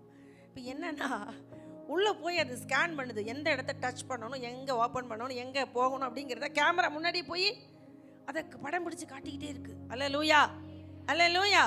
அது மாதிரி கேமராங்க இந்த வசனம். அல்லேலூயா. உள்ளே வந்தோடனே சொல்லும், படம் பிடிச்சி காமிச்சிடும், பாரு இதெல்லாம் இருக்குது உள்ள. அழுக்கு, தூசு, துப்பு, பொல்லாப்பு, துர்க்குணம், வேசித்தனம், விபச்சாரம், மார்க்க பேதம், கலவரம், சண்டை, பிரிவினை எல்லாம் எங்கே இருக்குது? உள்ளே இருக்குது. இதெல்லாம் வெளியேற்று, இதெல்லாம் வெளியேற்று. அதான் தன் பிழைகளை உணர்கிறவன் யார்? நம்ம பிழையை காமிச்சிடும், நம்ம தப்பை என்ன பண்ணணும்? படம் பிடிச்சி வெளியே காமிச்சிடும். அல்லேலூயா. அதனால தான் இந்த வசனத்தை நம்ம வாசிக்க நம்முடைய தப்பெல்லாம் என்ன பண்ணிடும்? வெளியேறிடும், வெளியேற்றணும். அல்லேலூயா. அதுதான் ஆரோக்கியமான உணவு. நம்முடைய சரீரம் என்ன ஆகிடும்? சரீரம் என்ன ஆகிடும்? சரியாயிடும். இந்த ஆத்மா என்ன ஆகிடும்? சரியாயிடும். அல்லேலூயா. ஏசாயா 1ஆம் அதிகாரத்தில் நம்ம வாசிக்கிறோம், சீல் பிதுக்கப்படலை அப்படின்னா காயம் என்ன பண்ணாது? ஆறாது. அப்போ காயம் ஆறணும், வியாதி வெளியேறணும், நம்முடைய உள்ள இருக்கிற கெட்ட குணம் வெளியேறணும்னா அது என்ன பண்ணப்படணும்? சீல் பிதுக்கப்படணும். சீல் எப்படி பிதுக்கிறது? சும்மா வெளியே போகுமா? போகாது. கையை வச்சு 2 அமுத்து. நம்மளாம் என்ன சொல்லுவோம்? ஐயோ வலிக்குதுங்க. நீங்கள் ஹாஸ்பிட்டலில் போய் கட்டுற பக்கத்தில் உட்காருங்க, ஒரே அழுத்து. உசுறு வெளியே போனாலும் சரி, எது வெளியே போனாலும் சரி, சீலை என்ன பண்ணுவாங்க? பிதுக்கி எடுத்துருவாங்க. அல்லேலூயா. அந்த வேலையை தான் இந்த வசனம் என்ன பண்ணுது? நமக்கு செய்யுது. நீ செய்யலைன்னா அதான் தேவனையும் வசனத்தையும் அறிய தான் நமக்கு தெய்வ பயமே என்ன பண்ணும்? வரும். அல்லேலூயா. ஏன்னா வேத வசனத்தை எழுதியிருக்கும் போது ஆண்டவர் நீங்கள் எழுதியிருக்கிற இடத்த பார்த்தீங்கன்னா ஆசீர்வாதத்தை எழுதியிருக்கிற இடத்துலையே நீ அதை பின்பற்றலைன்னா நிபந்தனையும் அங்கே வச்சு தான் என்ன பண்ணியிருப்பாரு, எழுதியிருப்பாரு. அதனால தான் வேதத்தை கிரமமாக என்ன பண்ணணும், படிக்கணும். அல்லேலூயா, அல்லேலூயா. அப்போ இந்த வசனம் உள்ளே போனோன்னே கணுக்களையும் ஊனையும் பிரிக்குது, பாவத்தை வெளியே ஏற்றுது. அல்லேலூயா. மூன்றாவது பாருங்க, உள்ளான மனுஷனை பலப்படுத்தும். மூன்றாவது என்ன நடக்குது, உள்ளான மனுஷனை பலப்படுத்தும். அல்லேலூயா. இப்போ ஒருத்தன் பலவீனமாக வந்திருக்கான், அவனே பாவம் செஞ்சு இயேசு என்னை மன்னிப்பாரா? நிறைய பேர் சொல்லுவாங்க, பாவமாக இருக்கும் அவங்க சொல்கிறத பார்த்தா, நாங்கள்லாம் இயேசு கோயிலுக்கு வந்தால் சேர்த்துக்குவீங்களாம்மா. ஐயோ, உங்களை மாதிரி ஆளுகளை தான் நாங்கள் என்ன பண்ணிகிட்டு இருக்கிறோம், தேடிக்கிட்டு இருக்கிறோம். உங்களை வர வேண்டான்னு சொன்னது யாரு? முதல்ல வாங்க. அல்லேலூயா. ஏன்னா அவங்களுக்கு மனசாட்சி எப்படி இருக்கு, குற்ற மனசாட்சி. அவன் பலவீனப்பட்டுட்டான், வியாதி வந்தது, பாவத்தை செஞ்சு செஞ்சு என்ன ஆயிட்டான், பலவீனப்பட்டுட்டான். அதுக்கு தான் ஆண்டோடைய வசனம் வருது பாருங்க. எப்படின்னா அவர் பலப்படுத்துவாராம். எப்படி பலப்படுத்துவார்? நீங்கள் லூக்கா 5ஆம் அதிகாரம் 20வது வசனத்தில் நீங்கள் வாசிச்சீங்கன்னா அங்கே ஜீசஸ் அவர்களை பார்த்து சொல்றாரு, அவர்களுடைய விசுவாசத்தை அவர் கண்டு திமிர்வாதக்காரனை நோக்கி, மனுஷனே, உன் பாவங்கள் உனக்கு மன்னிக்கப்பட்டது என்றார். போதும், அவனே பயந்து நடுங்கிட்டு வந்திருக்கான் திமிர்வாதக்காரன். ஐயோ, இயேசு எங்கேயாவது இத்தனை பேர்த்துக்கு முன்னாடி என் பாவத்தைக்கு இது சொல்லிடுவாரோன்னு வரான். ஆனால் ஆண்டவன் பாவத்தை சொல்ல என்ன சொல்கிறாருன்னா, மகனே, உன் பாவம் உனக்கு மன்னிக்கப்பட்டது அப்படின்னு அவனுக்கு பயங்கர பலன் ஆயிடுச்சு. அல்லேலூயா, அல்லேலூயா. இப்போ நம்மளே ஒரு தப்பு பண்ணிட்டு இருக்கிறோன்னு வச்சுங்களேன், பரவாயில்ல விடு, ஆண்டவனை என்ன பண்ணுவார், மாற்றுவாருன்னு சொல்லி பாருங்க, அவன் தெரிஞ்சிருவான். ஆனால் நீங்கள் துப்பாக்கி முனையில் வச்சு சொல்கிற மாதிரி சொன்னீங்கன்னா இருக்கிற பலவீனத்தில் எச்சா இருந்தாலும் என்ன ஆயிரும், பலவீனாயிடும். ஆண்டவர் சொல்கிறாரு, உன் பாவம் உனக்கு மன்னிக்கப்பட்டது. அவன் பலனாயிட்டான், சூப்பர் ஆயிட்டான். அடுத்து இதே போல் இன்னொருத்தட்டு சொல்கிறாரு, மார்க் 5:36 அந்த யவீரு ஜெபாலய தலைவனை பார்த்து சொல்கிறாரு, உன் மகன் செத்து போயிட்டான்னு செய்தி வந்துருச்சு. ஆனால் ஜீசஸ் சொல்கிறாரு, பயப்படாதே, நீ விசுவாசம் உள்ளவனாய் இரு. பெரும்பாடுள்ள சிறிய சுகமாக்கிட்டு திரும்புறதுக்குள்ள இந்த யவீரனுடைய மகன் செத்து போயிட்டான்னு செய்தி வந்துருச்சு. அப்போ இந்த யவீரு நினைக்கிறான், போச்சு செத்து போச்சுன்னு சொன்னா இனி ஏசு சரி உங்கள் மா செத்து போயிட்டா வீட்டுக்கு போகணும்னு சொல்லிடுவாரோன்னு நினச்சிக்கிட்டு நிற்கும் போது ஜீசஸ் சொல்கிறாரு, பயப்படாதே, விசுவாசம் உள்ளவனாய் இரு. எவ்வளோ பலமுள்ள வார்த்தை பாருங்க. இதுக்கு தான் வேதத்தை நீங்கள் என்ன பண்ணணும், படிக்கணும். தொய்ந்து போய் இருக்கும்போது அவருடைய வார்த்தை அந்த எவிர்வை பலப்படுத்துது. விசுவாசமாக போனாங்க, அந்த மரித்து போன அவங்க மகளை உயிரோட எழுப்பினார் இயேசு. அல்லேலூயா, அல்லேலூயா. கர்த்தருடைய வார்த்தை நம்மளை என்ன செய்யும், பலப்படுத்தும். அல்லேலூயா. அடுத்து 4வது பாருங்க, உள்ளான மனுஷனை புதிதாக்கும். யாரை புதிதாக்கும்? உள்ளான ஒரு மனுஷன். அதுதான் ஆத்துமான்னு படித்தோம். இந்த உள்ளான மனிதனை என்ன பண்ணுன்னா புதிதாக்கும். 2 கொரிந்தியர் 4:16 நாம் வாசிக்கிறோம், புறம்பான மனுஷனானது அழிந்தும் உள்ளான மனுஷனானது நாளுக்கு நாள் புதிதாக்கப்படுகிறது. அல்லேலூயா. நீங்க ஆலயத்துக்கு வர்றதுக்கு முன்னாடி நமக்கு சின்ன விஷயத்துக்கு கூட என்ன பண்ணுவோம், பயந்துக்குவோம். சின்ன விஷயத்துக்கு கூட பயந்துக்குவோம். ஏன்னா நமக்கு யார் ஸ்ட்ராங்கா இல்லை, உள்ள இருக்கிற ஆத்மா என்னவா இல்லை, ஸ்ட்ராங்கா இல்லை. இப்போ என்ன சொல்லுவோம்னா, வரட்டும் பார்த்துக்கலாம் சொல்கிறோமா? பிரச்சனையை பார்த்து என்ன சொல்கிறோம், வரட்டும் பார்த்துக்கலாம். எத்தனை தான் நீ என் மேலே லோடு ஏற்றுவியா பார்க்கலாம். நான் பார்க்காத பிரச்சனையா, நான் பார்க்காத வெற்றியா, நான் பார்க்காத தோல்வியா, வரட்டும் பார்க்கலாம் சொல்கிறோமா இல்லையா? எப்படி சொல்கிறோம்? உள்ளான மனுஷன் என்ன ஆயிட்டாரு, ஸ்ட்ராங் ஆயிட்டார். ஏன்னா அந்த மனுஷனை கர்த்தருடைய வார்த்தை என்ன பண்ணியிருக்கு, ஸ்ட்ராங் பண்ணியிருக்கு, பலப்படுத்தி இருக்கிறது, அவர்களை புது சிருஷ்டியாகி மாற்றி இருக்கிறது. மாதிரி இல்லைங்க நாளாம் அப்படி சொல்கிறல்ல. நீ பழைய ஆள்னா கொஞ்சம் நீ போட்டு பார்த்துடலாம் வேலையை. இப்போ நான் யார், புது ஆள். அல்லேலூயா. சொல்லுங்க பக்கத்தில் பார்த்து, புது ஆள். ஏதாவது பண்ணிடாதீங்க புது ஆள்ன்ட்டு, புது ஆள்னு ஏதாவது போட்டு தள்ளிடாதீங்க. நான் பழைய ஆள் கிடையாது, நான் யார் இப்போ, புது ஆள், புது நபர். அதை இன்னும் அடுத்த வசனம் விளக்குது பாருங்க. கொரிந்தியர் 5:16 5:17 இது 2 கொரிந்தியர் 5:17 அடுத்த வசனம். இப்படி இருக்க ஒருவன் கிறிஸ்துவுக்குள் இருந்தால் புது சிருஷ்டியாய் இருக்கிறான், பழையவைகள் எல்லாம் ஒளிந்து போயின. பழைய பாவம் ஒளிஞ்சு போயிடுச்சு. இப்போ உள்ள நான் யார் தெரியுமா? புது மனுஷன், புது மனுஷி. இப்போ வசனத்தை நம்ம உள்ள எடுக்க எடுக்க நம்ம என்ன ஆகிக்கிட்டே இருக்கிறோம்? புதுசாகிக்கிட்டே இருக்கிறோம். புதுசு புதுசு நம்மளாம் எப்படி இருக்கிறோம்? புதுசாகிட்டு இருக்கிறோம். முதல்லாம் ஜெபம் பண்ணாதவங்க இப்போல்லாம் ஜெபம் பண்ணுறோம். முதல்லாம் வாடிய பைபிளில் கொஞ்சம் கேட்க கொஞ்சம் கஷ்டமாக இருந்துச்சு. இப்போ கொஞ்சம் என்ன பண்ணுறோம்? கேட்குறோம், இன்ட்ரெஸ்டாக கேட்குறோம். அல்லேலூயா. நல்ல பாட்டு கேட்குறோம், நல்ல ஜெபம் பண்ணுறோம், இல்லை நல்ல பரிசுத்தவங்களோட ஐக்கியம் கொள்கிறோம். இப்போ முதல்ல கோவம்லாம் எனக்கு கொஞ்சம் மாறிடுச்சு. மன்னிக்கிற சுபாவம் எனக்குள்ளே வந்துருச்சு. முதல்லாம் எதையுமே பிரச்சனைனா விடவே மாட்டேன். நானா நீயான்னு பார்த்துணும். இப்போல்லாம் சரி போ விடு அப்படின்னு வந்துடுறேன். இப்போ என் மனசில் விட்டு கொடுத்து போகிற தன்மை வந்துருச்சு. வந்துருச்சா வரலையா? வந்திருந்தா தான் நீங்கள் புது மனுஷன். வரலீன்னா நீங்கள் இன்னும் பழைய ஆள் தான். கொஞ்சம் பார்த்து தான் பக்கத்தில் உட்காந்துருக்கணும். அல்லேலூயா, அல்லேலூயா. 5ஆவது பாருங்க, வேதம் சொல்லுகிறது, நம்மளை வேதத்தை படிக்க படிக்க நம்முடைய பேதமையெல்லாம் விலகி நம்ம ஞானி ஆயிடுவோமா? என்ன ஆயிடுவோம்? ஞானி ஆயிடுவோம். அல்லேலூயா.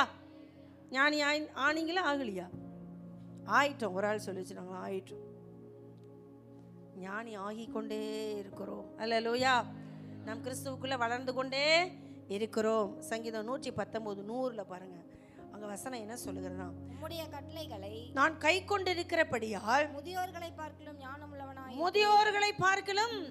ஞானமுள்ளவனாய் இருக்கிறேன். அல்லேலூயா. இப்போ நமக்கு எப்படி ஞானம் வந்திருக்குன்னா, முதியோரை பார்க்கலும் ஞானம் எப்படி வந்துச்சு? வேதத்தை படிக்க படிக்க, வேதத்தை கற்க கற்க, ஆண்டவர் சொன்ன வார்த்தையை உள்வாங்க. ஹல்லேலூயா, ஹல்லேலூயா. ஆதியிலே வார்த்தை இருந்தது, அந்த வார்த்தை தேவனிடத்தில் இருந்தது, அந்த வார்த்தை தேவனாய் இருந்தது, அந்த வார்த்தை மாம்சமாகி, கீழே 14வது வசனம், 1 யோவான் 1:14, அந்த வார்த்தை மாம்சமாகி கிருபையினாலும் சத்தியத்தினாலும் நிறைந்தவராய் நமக்குள்ளே வாசம் பண்ணுகிறார். ஹல்லேலூயா. இப்போ உள்ள வார்த்தை வர வர, ஜீசஸ் வார்த்தையாய் நமக்குள்ள வாசம் பண்ண பண்ண, கண்மலையாகிய கிறிஸ்து நமக்குள்ள வர வர நமக்குள்ள என்ன வந்துருச்சு? என்ன வந்துருச்சு? ஞானம் வந்துருச்சு. என்ன கோட்டை விட்டுட்டீங்களே, நீங்கள் எங்கெங்கேயோ போயிட்டு வந்தீங்களா வசனத்தில், அதனால ஞானத்தை விட்டு அடிச்சிட்டாங்கிறீங்களா? என்ன வந்துருச்சு? ஞானம் வந்திருக்கு. வந்திருக்கா வரலையா? பக்கத்தில் பார்த்து கேளுங்க, ஞானம் வந்திருக்கா வரலையா? நீங்கள் ஞான பிரகாசமா இல்லை ஞான சூன்யமா தெரியல. ஞான பிரகாசமா? ஞான பிரகாசம். ஞானம் வந்து எப்படி இருக்கணும்? நம்மக்கிட்ட பிரகாசிக்கணும். ஞானம் என்ன ஆயிடக்கூடாது? சூன்யமாயிடக்கூடாது. புரிஞ்சுதா? அல்லேலூயா. எதை படித்தா நம்ம ஞானி ஆவோம்னா, வேதத்தை படிக்க படிக்க, வேதத்தை நாம் உள்வாங்க நாம் புஷ்டியாக மாறுவோம். ஆரோக்கியமான உணவே அதுதான். கர்த்தர் நம்மளை என்ன வாக்குறாருன்னா, ஞானிகளாய் மாற்றுகிறார். 6ஆவது பாருங்க, இந்த வார்த்தையை நான் வாசிக்கும் பொழுது சந்தோஷத்தை கொடுக்கும். நீங்கள் யாரும் அந்த சந்தோஷத்தை என்ன பண்ண முடியாது, எடுத்து போடவே முடியாது. அவர்களுக்குள்ள உள்ளான ஒரு சந்தோஷம் உள்ள இருந்துகிட்டே இருக்கும். அல்லேலூயா. வசனம் எரேமியா 15:16 வாசிச்சோன்னா, எரேமியா சொல்கிறாரு, உங்களுடைய வார்த்தை கிடைத்த உடனே, இந்த வசனத்தை வாசிக்கும்படி உங்களுக்கு நேரம் கிடைச்ச உடனே நீங்கள் என்ன பண்ணணும் அப்படின்னா, வசனத்தை வாசிக்கணும். அப்படி வாசிக்கும் போது எரேமியா சொல்கிறாரு, எரேமியா உம்முடைய வார்த்தை எனக்கு சந்தோஷமும் 15:16 எரேமியா 15:16 வாசிங்க. உம்முடைய வார்த்தைகள் கிடைத்த உடனே அவைகளை உட்கொண்டேன். உம்முடைய வார்த்தை எனக்கு சந்தோஷமும் என் இருதயத்துக்கு மகிழ்ச்சியுமா இருக்கிறது.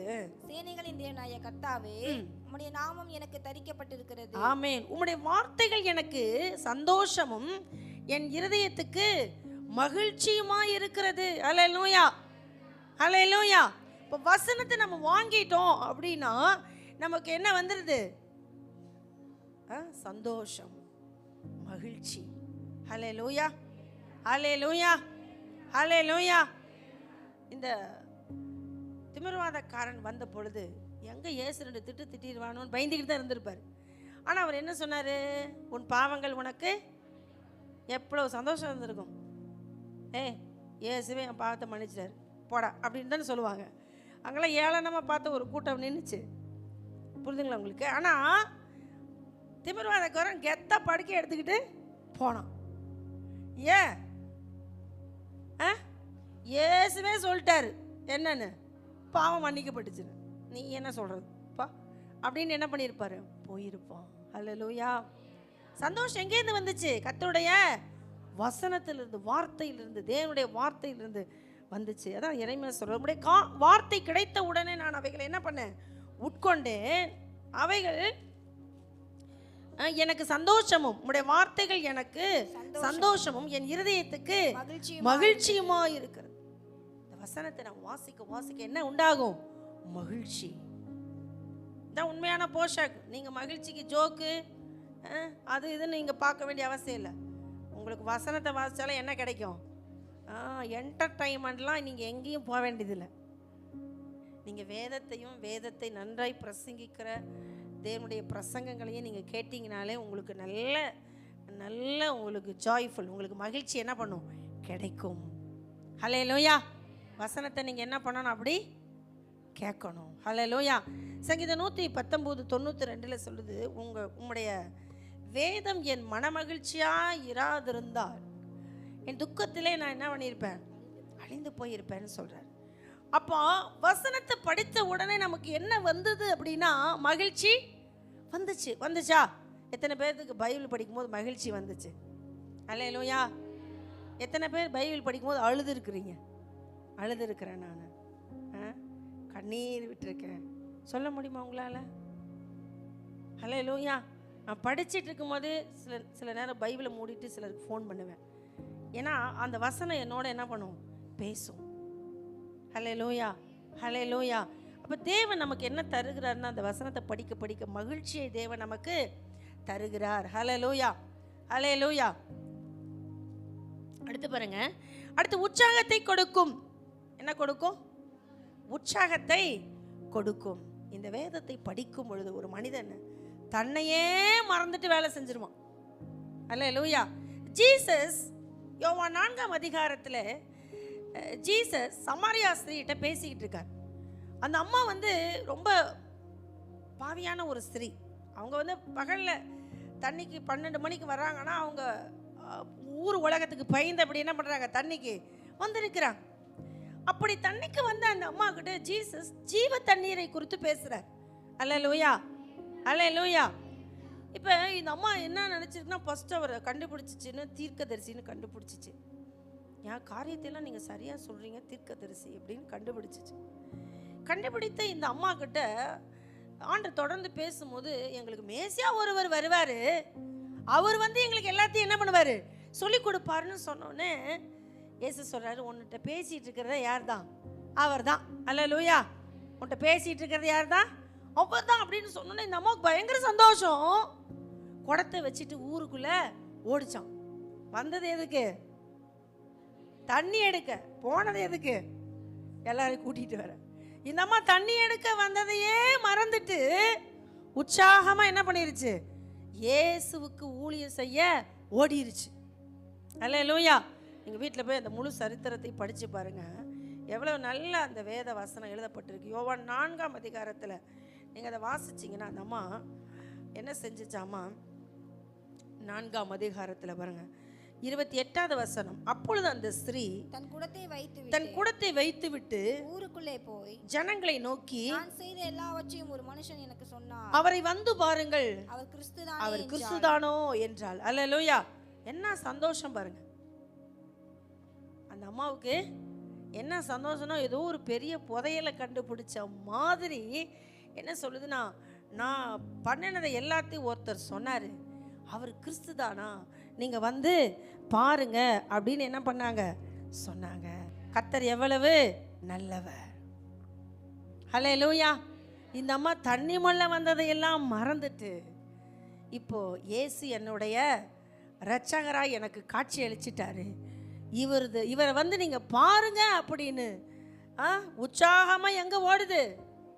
ஊருக்குள்ளே போய் எல்லாரையும் கூட்டிக் கொண்டு எல்லாரையும் சத்தியம் சொல்லும்படி கேட்க வைக்கிறாங்க. ஹல்லேலூயா, அல்லேலூயா. இயேசுவின் வார்த்தை உங்களை என்ன பண்ணும்? உற்சாகப்படுத்தும். அல்லேலூயா, அல்லேலூயா. அது மாதிரி வேற யாருடைய வார்த்தையும் உங்களை என்ன பண்ண முடியாது? உற்சாகப்படுத்த முடியாது. இயேசுடைய வார்த்தையை நீங்க கேட்க கேட்க என்ன ஆவீங்க அப்படின்னா, நீங்க உற்சாகம் அடைவீர்கள். அல்லேலூயா. அதுக்கு தான் நீங்கள் எதை கேட்கணும், எதை வாசிக்கணும்னா வேதத்தை கேட்கணும், வேதத்தை வாசிக்கணும். அப்போ தான் நமக்கு வாழ்க்கையில் என்ன வரும்? உற்சாகம் வரும். நிறைய பேர் நம்ம சோர்ந்து போயிடுறோம். ஏன் சோர்ந்து போகிறோன்னா, கேட்கக்கூடாத வார்த்தையை கேட்கக்கூடாத நபர்கிட்ட இருந்து கேட்டது தான் பிரச்சனை. அல்லேலூயா. ஏன்னா நம்மளை சாகடிக்கிறதுக்குனே பிசாசு நிறைய பேருக்கு வாயை என்ன பண்ணுவான்? திறப்பான். புரியுதுங்களா? அவங்க என்ன இப்படி சொல்லியிருக்கவே கூடாது அப்படின்னு. நீ ஏன் அதை போய் கேட்ட? சொல்கிறோம்ல, அவங்க நீ இப்படி சொல்லிட்டாங்க, என்னால் இது என்ன பண்ண முடியல, தாங்கிக்கவே முடியல, அதையே சொல்லி உருட்டி பரட்டி நம்மளை பிசாசு வாழ்நாள் பாதி நாள் வேஸ்ட் பண்ணிடுவான். அல்லேலூயா. நீங்கள் அங்கே போய் அந்த வார்த்தையை கேட்ட, உனக்கு நல்லா உற்சாகமாக வார்த்தை சொல்கிறதுக்கு யார் இருக்கா? இயேசு இருக்கிறார். அல்லேலூயா. கர்த்தருடைய வேதம் இருக்கிறது. அல்லேலூயா. அதை விட்டுட்டு அதையெல்லாம் போய் கேட்டு ஏன் மனசை ஒடிச்சுக்கணும், மனசை நொந்துக்கணும், ஏன் வெந்துக்கணும்? அல்லேலூயா. தெரியுதில்ல நமக்கு, தாங்க போனால் நம்மளை காயப்படுத்தி தான் அனுப்புவாங்கன்னு நமக்கு தெரியுதில்ல. அங்கே ஏன் போகணும்? அல்லேலூயா. போகக்கூடாது. அங்கே போய் தான் ஆகணும்னா இங்கேருந்து இருதயத்தை ஸ்ட்ராங் பண்ணிக்கிட்டு போகணும். அதனால என்ன சொன்னாலும் நான் காதில் என்ன பண்ணக்கூடாது ஆண்டவரே, வாங்கக்கூடாது ஆண்டவரே அப்படின்னு போகும்போதே ஸ்டடியாக என்ன பண்ணிடணும்? போயிடணும். நீ இப்படி சொல்லுவேன்னு எனக்கு அங்கேயே ஆண்டவர் சொல்லிட்டார், இன்னும் மிச்சம் மீதி இருந்தால் அதையும் சொல்லிட்டு திரிப்போ அப்படின்ட்டு என்ன பண்ணிடணும்? வந்துடணும். அல்லேலூயா. ஆண்டவர் நம்மளை உற்சாகப்படுத்துகிறார். அந்த அம்மா பாருங்கள், குடத்தை வைத்து விட்டு ஊருக்குள்ளே போய் என்ன பண்ணுது? நான் செய்த எல்லாவற்றையும் ஒருவர் எனக்கு அறிவித்தார், அவர் கிறிஸ்து தானே, வந்து பாருங்கள் உற்சாகமாக ஓடுது. சோர்ந்து போய் தொய்ந்து போய் 12 மணிக்கு யாருக்கும் தெரியாமல் தண்ணி எடுக்க வந்த அம்மாவுக்குள்ள என்ன உற்சாகம் பாருங்க, ஒரே ஓட்டம். அல்லேலூயா. கர்த்தர் நம்மளே அப்படி ஓட வைக்கிறவர். அல்லேலூயா, அல்லேலூயா. இன்னும் பாருங்க, நம்ம லூக்கா சுவிசேஷம் 19 அதிகாரம் 5-6 பார்த்தீங்கன்னா, சகேயு எங்கே ஏறி உட்காந்துருக்கிறாரு? காட்டத்தி மரத்தில் ஏறி உட்காந்துருக்கிறார். சகேயுவுக்கு இயேசுவை பார்க்க ஆசை. ஆனால் சகேயுவை அந்த ஊர் மக்கள்லாம் எப்படி பார்த்துட்டு இருக்கிறாங்க? சரியான திருட்டு பையன், இவங்கடா அங்கே வந்தான், நம்மளையெல்லாம் கொள்ளையடிச்சவன் இங்கே எதுக்குடா வந்தான்னு என்ன பண்ணிட்டு இருக்கிறாங்க? பார்த்துட்டு இருக்கிறாங்க. ஆனால் அவங்க மத்தியில் தான் ஜீசஸ் சொல்றாரு, சகேயுவே நீ சீக்கிரமாய் இறங்கி வா, நான் உன் வீட்டில் தங்க வேண்டும். எப்பா என்ன வார்த்தை தெரியுமா? பாவியான மனுஷன் இவன், இவன் வீட்டில் போய் நான் தங்குறேன்னு இவர் சொல்கிறாரு அப்படின்னு எல்லாரும் எப்படி பார்த்துட்டு இருக்குது? வாயை பழந்து பார்த்துட்டு இருக்கு. அப்போ சகேயுவுக்கு மனசு எப்படி இருந்திருக்குன்னு நினச்சி பாருங்க. என்ன தேடி என் இயேசு வந்தாரே. அல்லேலூயா. பாட்டு பாருல, என்னை தேடி இயேசு வந்தா, எந்தன் வாழ்வை மாற்றி விட்டா, அல்லேலூயா நான் பாடுவேன், ஆடிப்பாடி மகிழ்ந்திடுவேன். அல்லேலூயா. நம்ம நிறைய பேர்த்த நம்மளை தேடி வரும்போது நம்ம எப்படி இருந்தோம்? பாவியாக இருந்தோம். ஊரில் ஒருத்தங்க கூட நம்மளை ஒழுங்காகவே என்ன பண்ண மாட்டாங்க, பேசவே மாட்டாங்க. நம்மளை பார்த்தாலே மூஞ்சிய திருப்பிக்கிட்டு போயிடுவாங்க. நம்ம போனாலே வீட்டு கதவை வேகமாக அடைச்சிருவாங்க. ஆனால் இப்போ நம்மளை எப்படி சொல்கிறாங்கன்னா, ஒரு முறை வந்துட்டு போங்களேன், நீங்கள் வரவே மாட்டேங்கிறீங்க, நாங்கள் இப்போ பிஸி ஆகிட்டோம். அல்லேலூயா, அல்லேலூயா. இப்போ பாருங்கள், சகேயு அந்த வசனத்தை வாசிக்கலாமா? சகேயு பாருங்க, சீக்கிரமாக இறங்கி வா, நான் உன் வீட்டில் தங்க வேண்டும். மேல் வசனம் என்ன சொல்கிறாரு? நான் உன் வீட்டில் தங்க வேண்டும். அல்லேலூயா. எவ்வளவு உற்சாகமான ஒரு வார்த்தை. ஏசு நம்ம வீட்டுக்கு வரானா எவ்வளவு உற்சாகம் வரும். வருமா வராதா? வரும். அல்லேலூயா. ஆப்சல் நாங்கள் வந்தாலே உங்கள் வீட்டில் பரபரப்பாக என்ன செய்கிறீங்க? வேலை செய்கிறீங்க. அப்போ தான் வீடெல்லாம் ஒழுங்காக்கப்படும், சரி பண்ணப்படும். நாங்களும் நினைப்போம் நிறைய நேரம் உங்கள் வீட்டுக்கு போகணும், ஆனால் போகத்தான் முடிய மாட்டேங்குது. அல்லேலூயா. நாங்கள் வர்றோனாலே வீடு அதிரடியாக என்ன ஆகிடும்? ரெடி ஆகிடும். பயங்கர பரபரப்பாக வீடு நீட்டாகிடும். அல்லேலூயா. அன்னவர்களும் புகாத இடத்துலலாம் ஜாமான் போய் என்ன பண்ணும்? புகுந்து கொள்ளும். பயங்கரமாக செய்யும். அப்போ இயேசு வர்றாருன்னா எப்படி இருக்கும் வீடு? அல்லேலூயா. கர்த்தர் எவ்வளவு நாள் உற்சாகப்படுத்துகிறவர். அவருடைய வார்த்தை நம்மளை உற்சாகப்படுத்தும். 8வது பாருங்க, ஜெபத்திற்கு பதில் கொடுப்பார். யோவான் 6:56 நம்ம இப்போ நம்ம வாசித்த வேத பகுதியிலே நம்ம வாசிக்கிறோம். யோவான் 6:56, அதே போல் யோவான் 15:7 இங்கே சொல்லப்பட்டிருக்கிறது. 6:56 என்ன சொல்லுது பாருங்க, என் மாம்சத்தை புசித்து என் இரத்தத்தை பானம் பண்ணுகிறவன் என்னில் நிலைத்திருக்கிறான், நானும் அவனில் நிலைத்திருக்கிறேன். அப்படின்னா அவன் என்ன கேட்குறானா நான் அதை அவனுக்கு என்ன பண்ணுவேன், செய்வேன், கொடுப்பேன். அல்லேலூயா. அதே போல் யோவான் 15:7 நம்ம வாசிக்கிறோம், நீங்கள் என்னிலும் என் வார்த்தை உங்களிலும் நிலைத்திருந்தால் நீங்கள் கேட்டுக்கொள்வது எதுவோ அது உங்களுக்கு செய்யப்படும். உங்க ஜெபம் கேட்கப்படும். இந்த வசனத்தை உள்ள வச்சிருந்தோம்னா நம்ம செய்யற ஜெபம் என்ன பண்ணப்படும், கேட்கப்பட்டு ஜெபத்துக்கு என்ன வரும், பதில் வரும். அல்லேலூயா. ஜெபத்துக்கு என்ன வரும், பதில் வரும். அல்லேலூயா. அடுத்து 9வதா பாருங்க என்ன சொல்றேன்னா, இம்மைக்குரிய ஆசீர்வாதம். இந்த உலகத்துல நம்ம இந்த ஆண்டவராகிய இயேசு கிறிஸ்துவை அறிந்து கொண்டு அவரை பின்பற்றி வருவதற்கு நம்ம எதையெல்லாம் விட்டோமோ அதையெல்லாம் ஆண்டவர் 100 மடங்கு திருப்ப தருவாராம். அல்லேலூயா. ஒருவேளை உங்களுடைய கணவன், உங்கள் மனைவி, உங்கள் குடும்பம், உங்கள் உறவு, உங்கள் சொத்து, உங்களுடைய சம்பத்து, எதையெல்லாம் உங்கள் பிள்ளைங்க கூட உங்களுக்கு எதிராக இருக்கிறாங்கன்னா கர்த்தர் ஆண்டவர் சொல்கிறாரு, உங்களுக்கு 100 மடங்கு அதெல்லாம் திரும்ப தருவார். ஒரு வீட்டை விட்டு வந்தீங்கன்னா உங்களுக்கு 100 வீடு தருவார். அல்லேலூயா. ஒரு ஒரு ஒரு உறவுக்காரங்க உங்களை பகைச்சாங்கன்னா 100 உறவு நமக்கு புதுசாக என்ன பண்ணுவார், தருவார். அல்லேலூயா.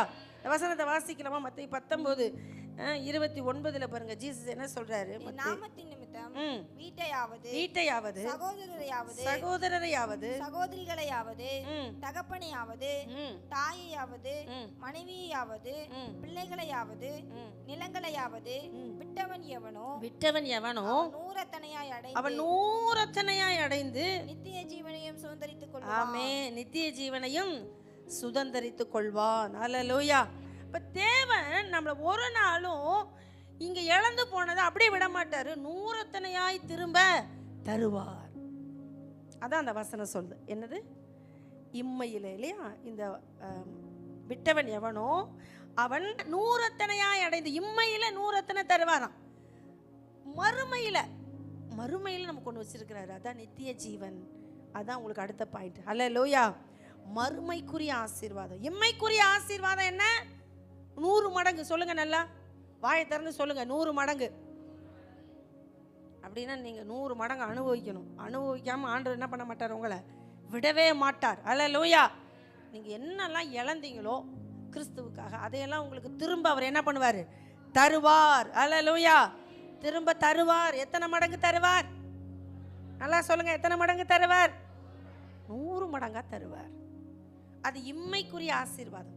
இந்த இயேசுவை விசுவாசிக்கிற, இயேசுவின் வார்த்தை ஏற்றுக்கொள்கிற, இந்த இயேசுவுக்காக தன்னுடைய வாழ்க்கை அர்ப்பணித்திருக்கிற, இந்த வேதாகமத்தையே நம்பி இருக்கிற, இந்த வேதத்துக்கு முக்கியத்துவம் கொடுக்குற உங்கள் வாழ்க்கையில் கர்த்தர் 100 மடங்கா என்ன பண்ணுவாரா, ஆசீர்வதிப்பார். இம்மையில். மறுமையில் என்ன நடக்கும் அப்படின்னு சொன்னால், அதே வசனம் சொல்லுகிறது, மறுமையில் என்னவா, நித்திய ஜீவனை சுதந்தரித்து கொள்வான். அல்லேலூயா. நீங்கள் அதே 6:54 பாருங்கள், யோவான் 6:54 அங்கே என்ன சொல்லப்பட்டிருக்கிறது, என் மாம்சத்தை புசித்து என் இரத்தத்தை பானம் பண்ணுகிறவனுக்கு நித்திய ஜீவன் உண்டு, நான் அவனை கடைசி நாளில் எழுப்புவேன். அல்லேலூயா. அல்லேலூயா. அதுதான் ஜீசஸ் சொல்றாரு. இந்த வேத வாக்கியங்களை ஆராய்ந்து பாருங்கள். 5:39 நீங்கள் யோவான் 5:39 பார்த்தீங்கன்னு சொன்னால், வேத வாக்கியங்களை ஆராய்ந்து பாருங்கள், அவைகளால் உங்களுக்கு நித்திய ஜீவன் உண்டு என்று எண்ணுகிறீர்களே. அல்லேலூயா.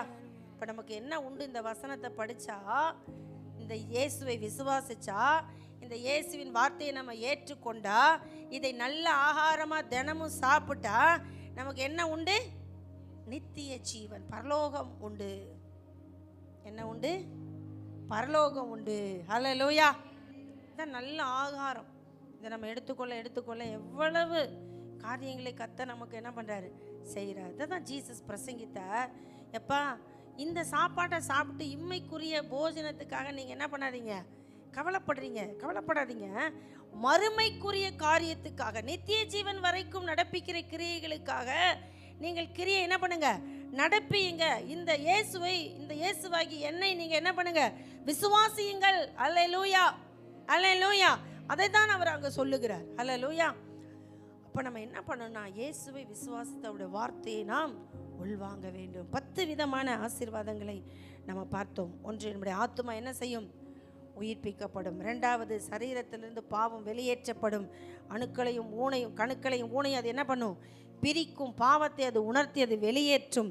3வதாக, உள்ளான மனுஷன் பலப்படுவான். 4வதாக, உள்ளான மனுஷன் புதிதாக்கப்படுவான். 5வது, கர்த்தர் நம்மளை ஞானியாய் மாற்றுவார். 6வது, அந்த வார்த்தை நமக்கு சந்தோஷத்தை கொடுக்கும். 7வது, உற்சாகத்தை கொடுக்கும். 8வது, ஜெபத்துக்கு பதில் கிடைக்கும். 9வது, இம்மைக்குரிய ஆசீர்வாதம். 10வது, இன்னும் 1000 இருக்குது. அதெல்லாம் எங்கே இருக்குது, வேதத்தில் இருக்குது. நீங்கள் தான் போய் வீட்டில் தேடி வாசிக்கணும். அல்லேலூயா.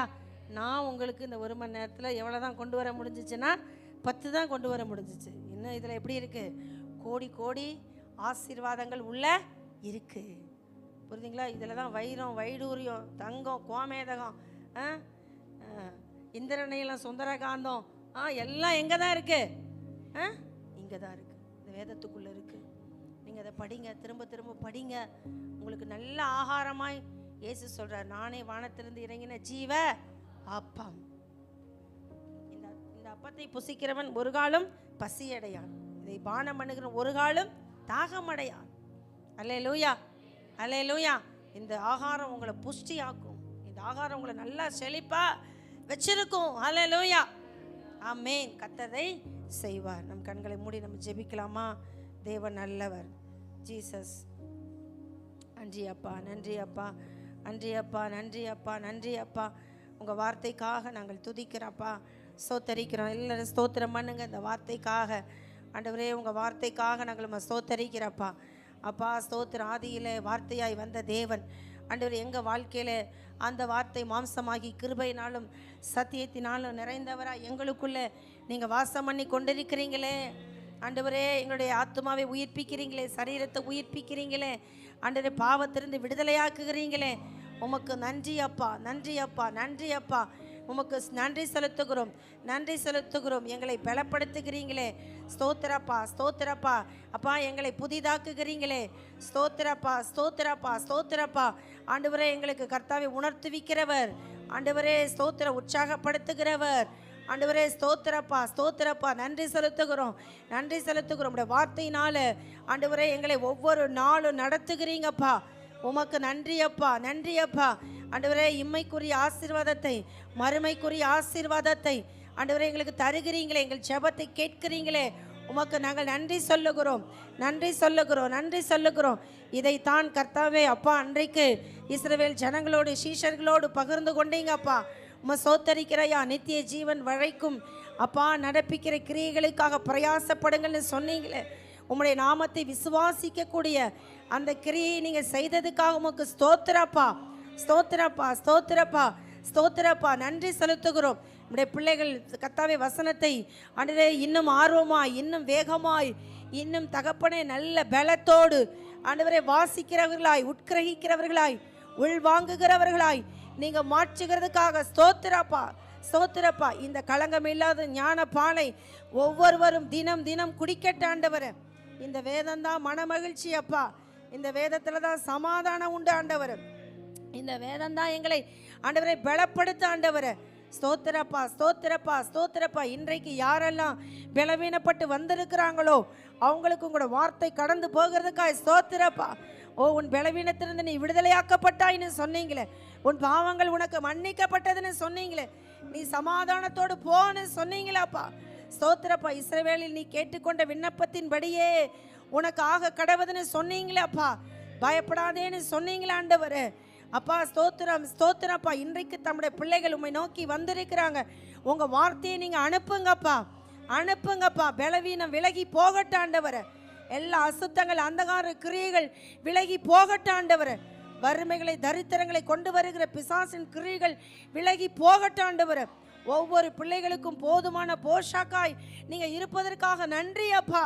மனுஷன் அப்பத்தினாலே மாத்திரமல்ல, தேவனுடைய வாயிலிருந்து புறப்படுகிற ஒவ்வொரு வார்த்தையினாலும் பிழைப்பான் என்று சொன்ன கர்த்தர் உடைய வார்த்தை உடைய பிள்ளைகளை பிழைக்க செய்யட்ட ஆண்டவர். மங்கி எரிகிற திரியை அணைக்காதவரப்பா, நீங்க நெறிந்த நாணலை முறிக்காதவரப்பா. ஸ்தோத்திரப்பா. ஏன் அழுகிறாய் என்று கேட்கிறவரப்பா, இனி நீ அழுது கொண்டிராய் என்று சொல்லுகிறவரப்பா. உன் துக்க நாட்கள் முடிந்து போம் என்று சொன்னவரப்பா. நிச்சயமாக முடிவு உண்டு, உன் நம்பிக்கை வீண் போகாது என்று சொன்னவர் ஆண்டவரே. நீங்கள் எதிர்பார்த்திருக்கும் அப்பா அந்த நல்ல முடிவுகளை உங்களுக்கு அவர் அறிவிப்பார் என்று சொல்லுகிறவரப்பா. சோத்தரிக்கிற நீ என்னால் மறக்கப்படுவதில்லை, என் உள்ளங்கையில் உன்னை வரைந்து வைத்திருக்கிறேன் என்று சொல்லுகிற கர்த்தர் நீங்க ஆண்டவரே. உங்க வார்த்தையை நாங்கள் உற்சாகமாய் கேட்கும்படி வந்திருக்கிறப்பா. இன்னும் எங்களுக்கு கர்த்தாவே எத்தனையோ வார்த்தைகள் வேதாகமத்திலே வைத்திருக்கிறீங்க ஆண்டவர். அதை நாங்கள் வாசிக்க வாசிக்க பலனடைய நீங்க உதவி செய்யுங்க, குணமடைய நீங்க உதவி செய்யுங்க, ஆரோக்கியமடைய உதவி செய்யுங்கப்பா, உதவி செய்யுங்கப்பா. ஸ்தோத்திரப்பா, ஸ்தோத்திரப்பா. நன்றி செலுத்துகிறோம், நன்றி செலுத்துகிறோம். எங்களை உங்க வார்த்தையினாலே கட்டி எழுப்புனீங்களே, அதற்காக நன்றி ஆண்டவர். அப்பா எங்களை நீதிமானாக்கினீங்களே ஆண்டவர். எத்தனையோ பேர் எங்களை பாவி என்று அப்பா குற்றம் சாட்டி முத்திரை போட்ட பொழுதும் நீ எங்களை பரிசுத்தர் என்று மாற்றினீங்களப்பா ஆண்டவரே. நீர் என்ன சொந்த ஜனம்னு மாத்தினீங்களப்பா. நீங்கள் பரிசுத்த ஜாதி என்று எங்களை அழைச்சிங்களே ஆண்டவரை. அதற்காக நன்றி செலுத்துகிறப்பா, நன்றி செலுத்துகிறோம் ஆண்டவரே. எங்கள் வாழ்க்கையில் ஒரு பெரிய மாறுதல் உண்டாகட்டும், ஒரு திருப்புமுனை உண்டாகட்டும். எங்கள் வாழ்க்கையில் அநேக காரியங்களில் ஆண்டவரே ஒரு தகப்பனே ஒரு புதிய மாற்றம் உண்டாகட்டும் ஆண்டவர். நீங்கள் அப்படி செய்கிறதுக்காக நாங்கள் நன்றி செலுத்துகிறோம்.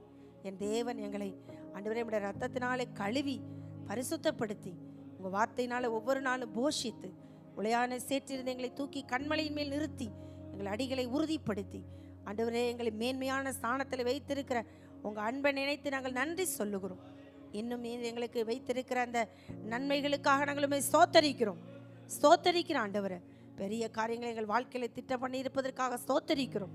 எங்கள் வாழ்க்கையில் இருக்கிற எல்லா கவலைகள் மாறி கண்ணீர்கள் மாறி இயேசு என் வாழ்க்கையில் இருக்கிறார் என்று ஆண்டவரே நாங்கள் தைரியமாக இருக்க எங்களுக்கு உதவி செய்யுங்க, உதவி செய்யுங்கப்பா. ஸ்தோத்தரிக்கிற ஆண்டவரை, ஸ்தோத்தரிக்கிற ஆண்டவரை. நாங்கள் இம்மைக்காக கவலைப்படுகிறதா இருக்கக்கூடாதப்பா. எண்ணத்தை உண்போம் எண்ணத்தை குடிப்போம் என்று எங்கள் ஜீவனுக்காக நாங்கள் கவலைப்படக்கூடாது ஆண்டவர். ஸ்தோத்திர ஆண்டவர். எல்லாவற்றையும் செய்கிற ஏன் ஏசர் என் நேசர் எங்களோடு இருக்கிறீங்க ஆண்டவர். அப்பா கர்த்தர் எனக்காக யாவையும் செய்து முடிப்பார் என்று சொல்லுகிற ஆண்டவர் வார்த்தையோடு எங்களோடு பேசுகிற தெய்வம் நீர் இருக்கிறீர் ஆண்டவர். அதற்காக நன்றி செலுத்துகிறோம். தேவன் தொடர்ந்து ஒவ்வொருவரையும் ஆசீர்வதியும் பலப்படுத்தும். பலவீனமாக இருக்கிற பிள்ளைகளுடைய அந்த பலவீனமெல்லாம் இயேசுவின் நாமத்தில் நீங்கி போகட்டும் ஆண்டவர். உன் பலவீனத்திலிருந்து நீ விடுதலையாக்கப்பட்டாய் என்ற வசனத்தின்படி ஆண்டவரே இந்த பிள்ளைகளுடைய பலவீனம் நீங்கினதுக்காய் ஸ்தோத்திரம், ஸ்தோத்திரம். நான் உனக்கு ஆரோக்கியம் வரப்பண்ணி உன் காயங்களை ஆற்றுவேன்னு சொன்ன கர்த்தர் பிள்ளைகளுக்கு ஆரோக்கியம் வரப்பண்ணுங்க. என் தழும்புகளால் நீங்கள் குணமாவீர்கள், குணமாயிருக்கிறோம்ப்பா. ஸ்தோத்தரிக்கிற பிள்ளைகள் வாழ்க்கையில் குணத்தை சரீரத்தின் சுகத்தை நீங்கள் தருகிறதுக்காக நன்றி ஆண்டவர், நன்றி. எகிப்துக்கு உண்டாக்கின வாதைகளில் ஒன்றையும் நான் உங்களுக்குள்ளே உண்டாக்க மாட்டேன், உன் வியாதியை உன்னை விட்டு விலக்குவேன்னு சொன்ன கர்த்தர் நானே உன் பரிகாரியாகிய கர்த்தர்னு சொன்னீங்க. வசனமெல்லாம் உங்கள் வாழ்க்கையில் பிள்ளைகளோட வாழ்க்கையில் உறுதிப்படட்டு ராஜா, உறுதிப்படட்டு. நாங்கள் ஜெபிக்கிறோம் கர்த்தர் பெரிய காரியங்களை செய்யுங்க, உங்கள் நாம மகிமைப்படுவதாக. எங்கள் எல்லாரையும் தாழ்த்துகிறோம் இயேசுவின் மூலம் ஜெபிக்கிறோம் நல்ல பிதாவே, ஆமென். என் ஆத்துமாவே ஸ்தோத்தரி, என் முழு உள்ளமே பரிசுத்த நாமத்தை ஸ்தோத்தரி. என் ஆத்துமாவே கர்த்தரை கர்த்தர் செய்த சகல உபகாரங்களையும் மறவாதே. ஆமென், ஆமென். நம்முடைய கர்த்தராகிய இயேசு கிறிஸ்துவின் கிருபையும் பிதாவாகிய தேவனுடைய அன்பும் பரிசுத்த ஆவியானவருடைய அந்யோன்யம் ஐக்கியம் சகோதரத்துவம் இன்றைக்கும் என்றைக்கும் நம் அனைவரோடும் கூட இருப்பதாக. ஆமென். ஹல்லேலூயா, ஹல்லேலூயா, ஹல்லேலூயா. ஆமென். கர்த்தர் தாமே உங்களை ஒருவரையும் ஆசீர்வதிப்பாராக.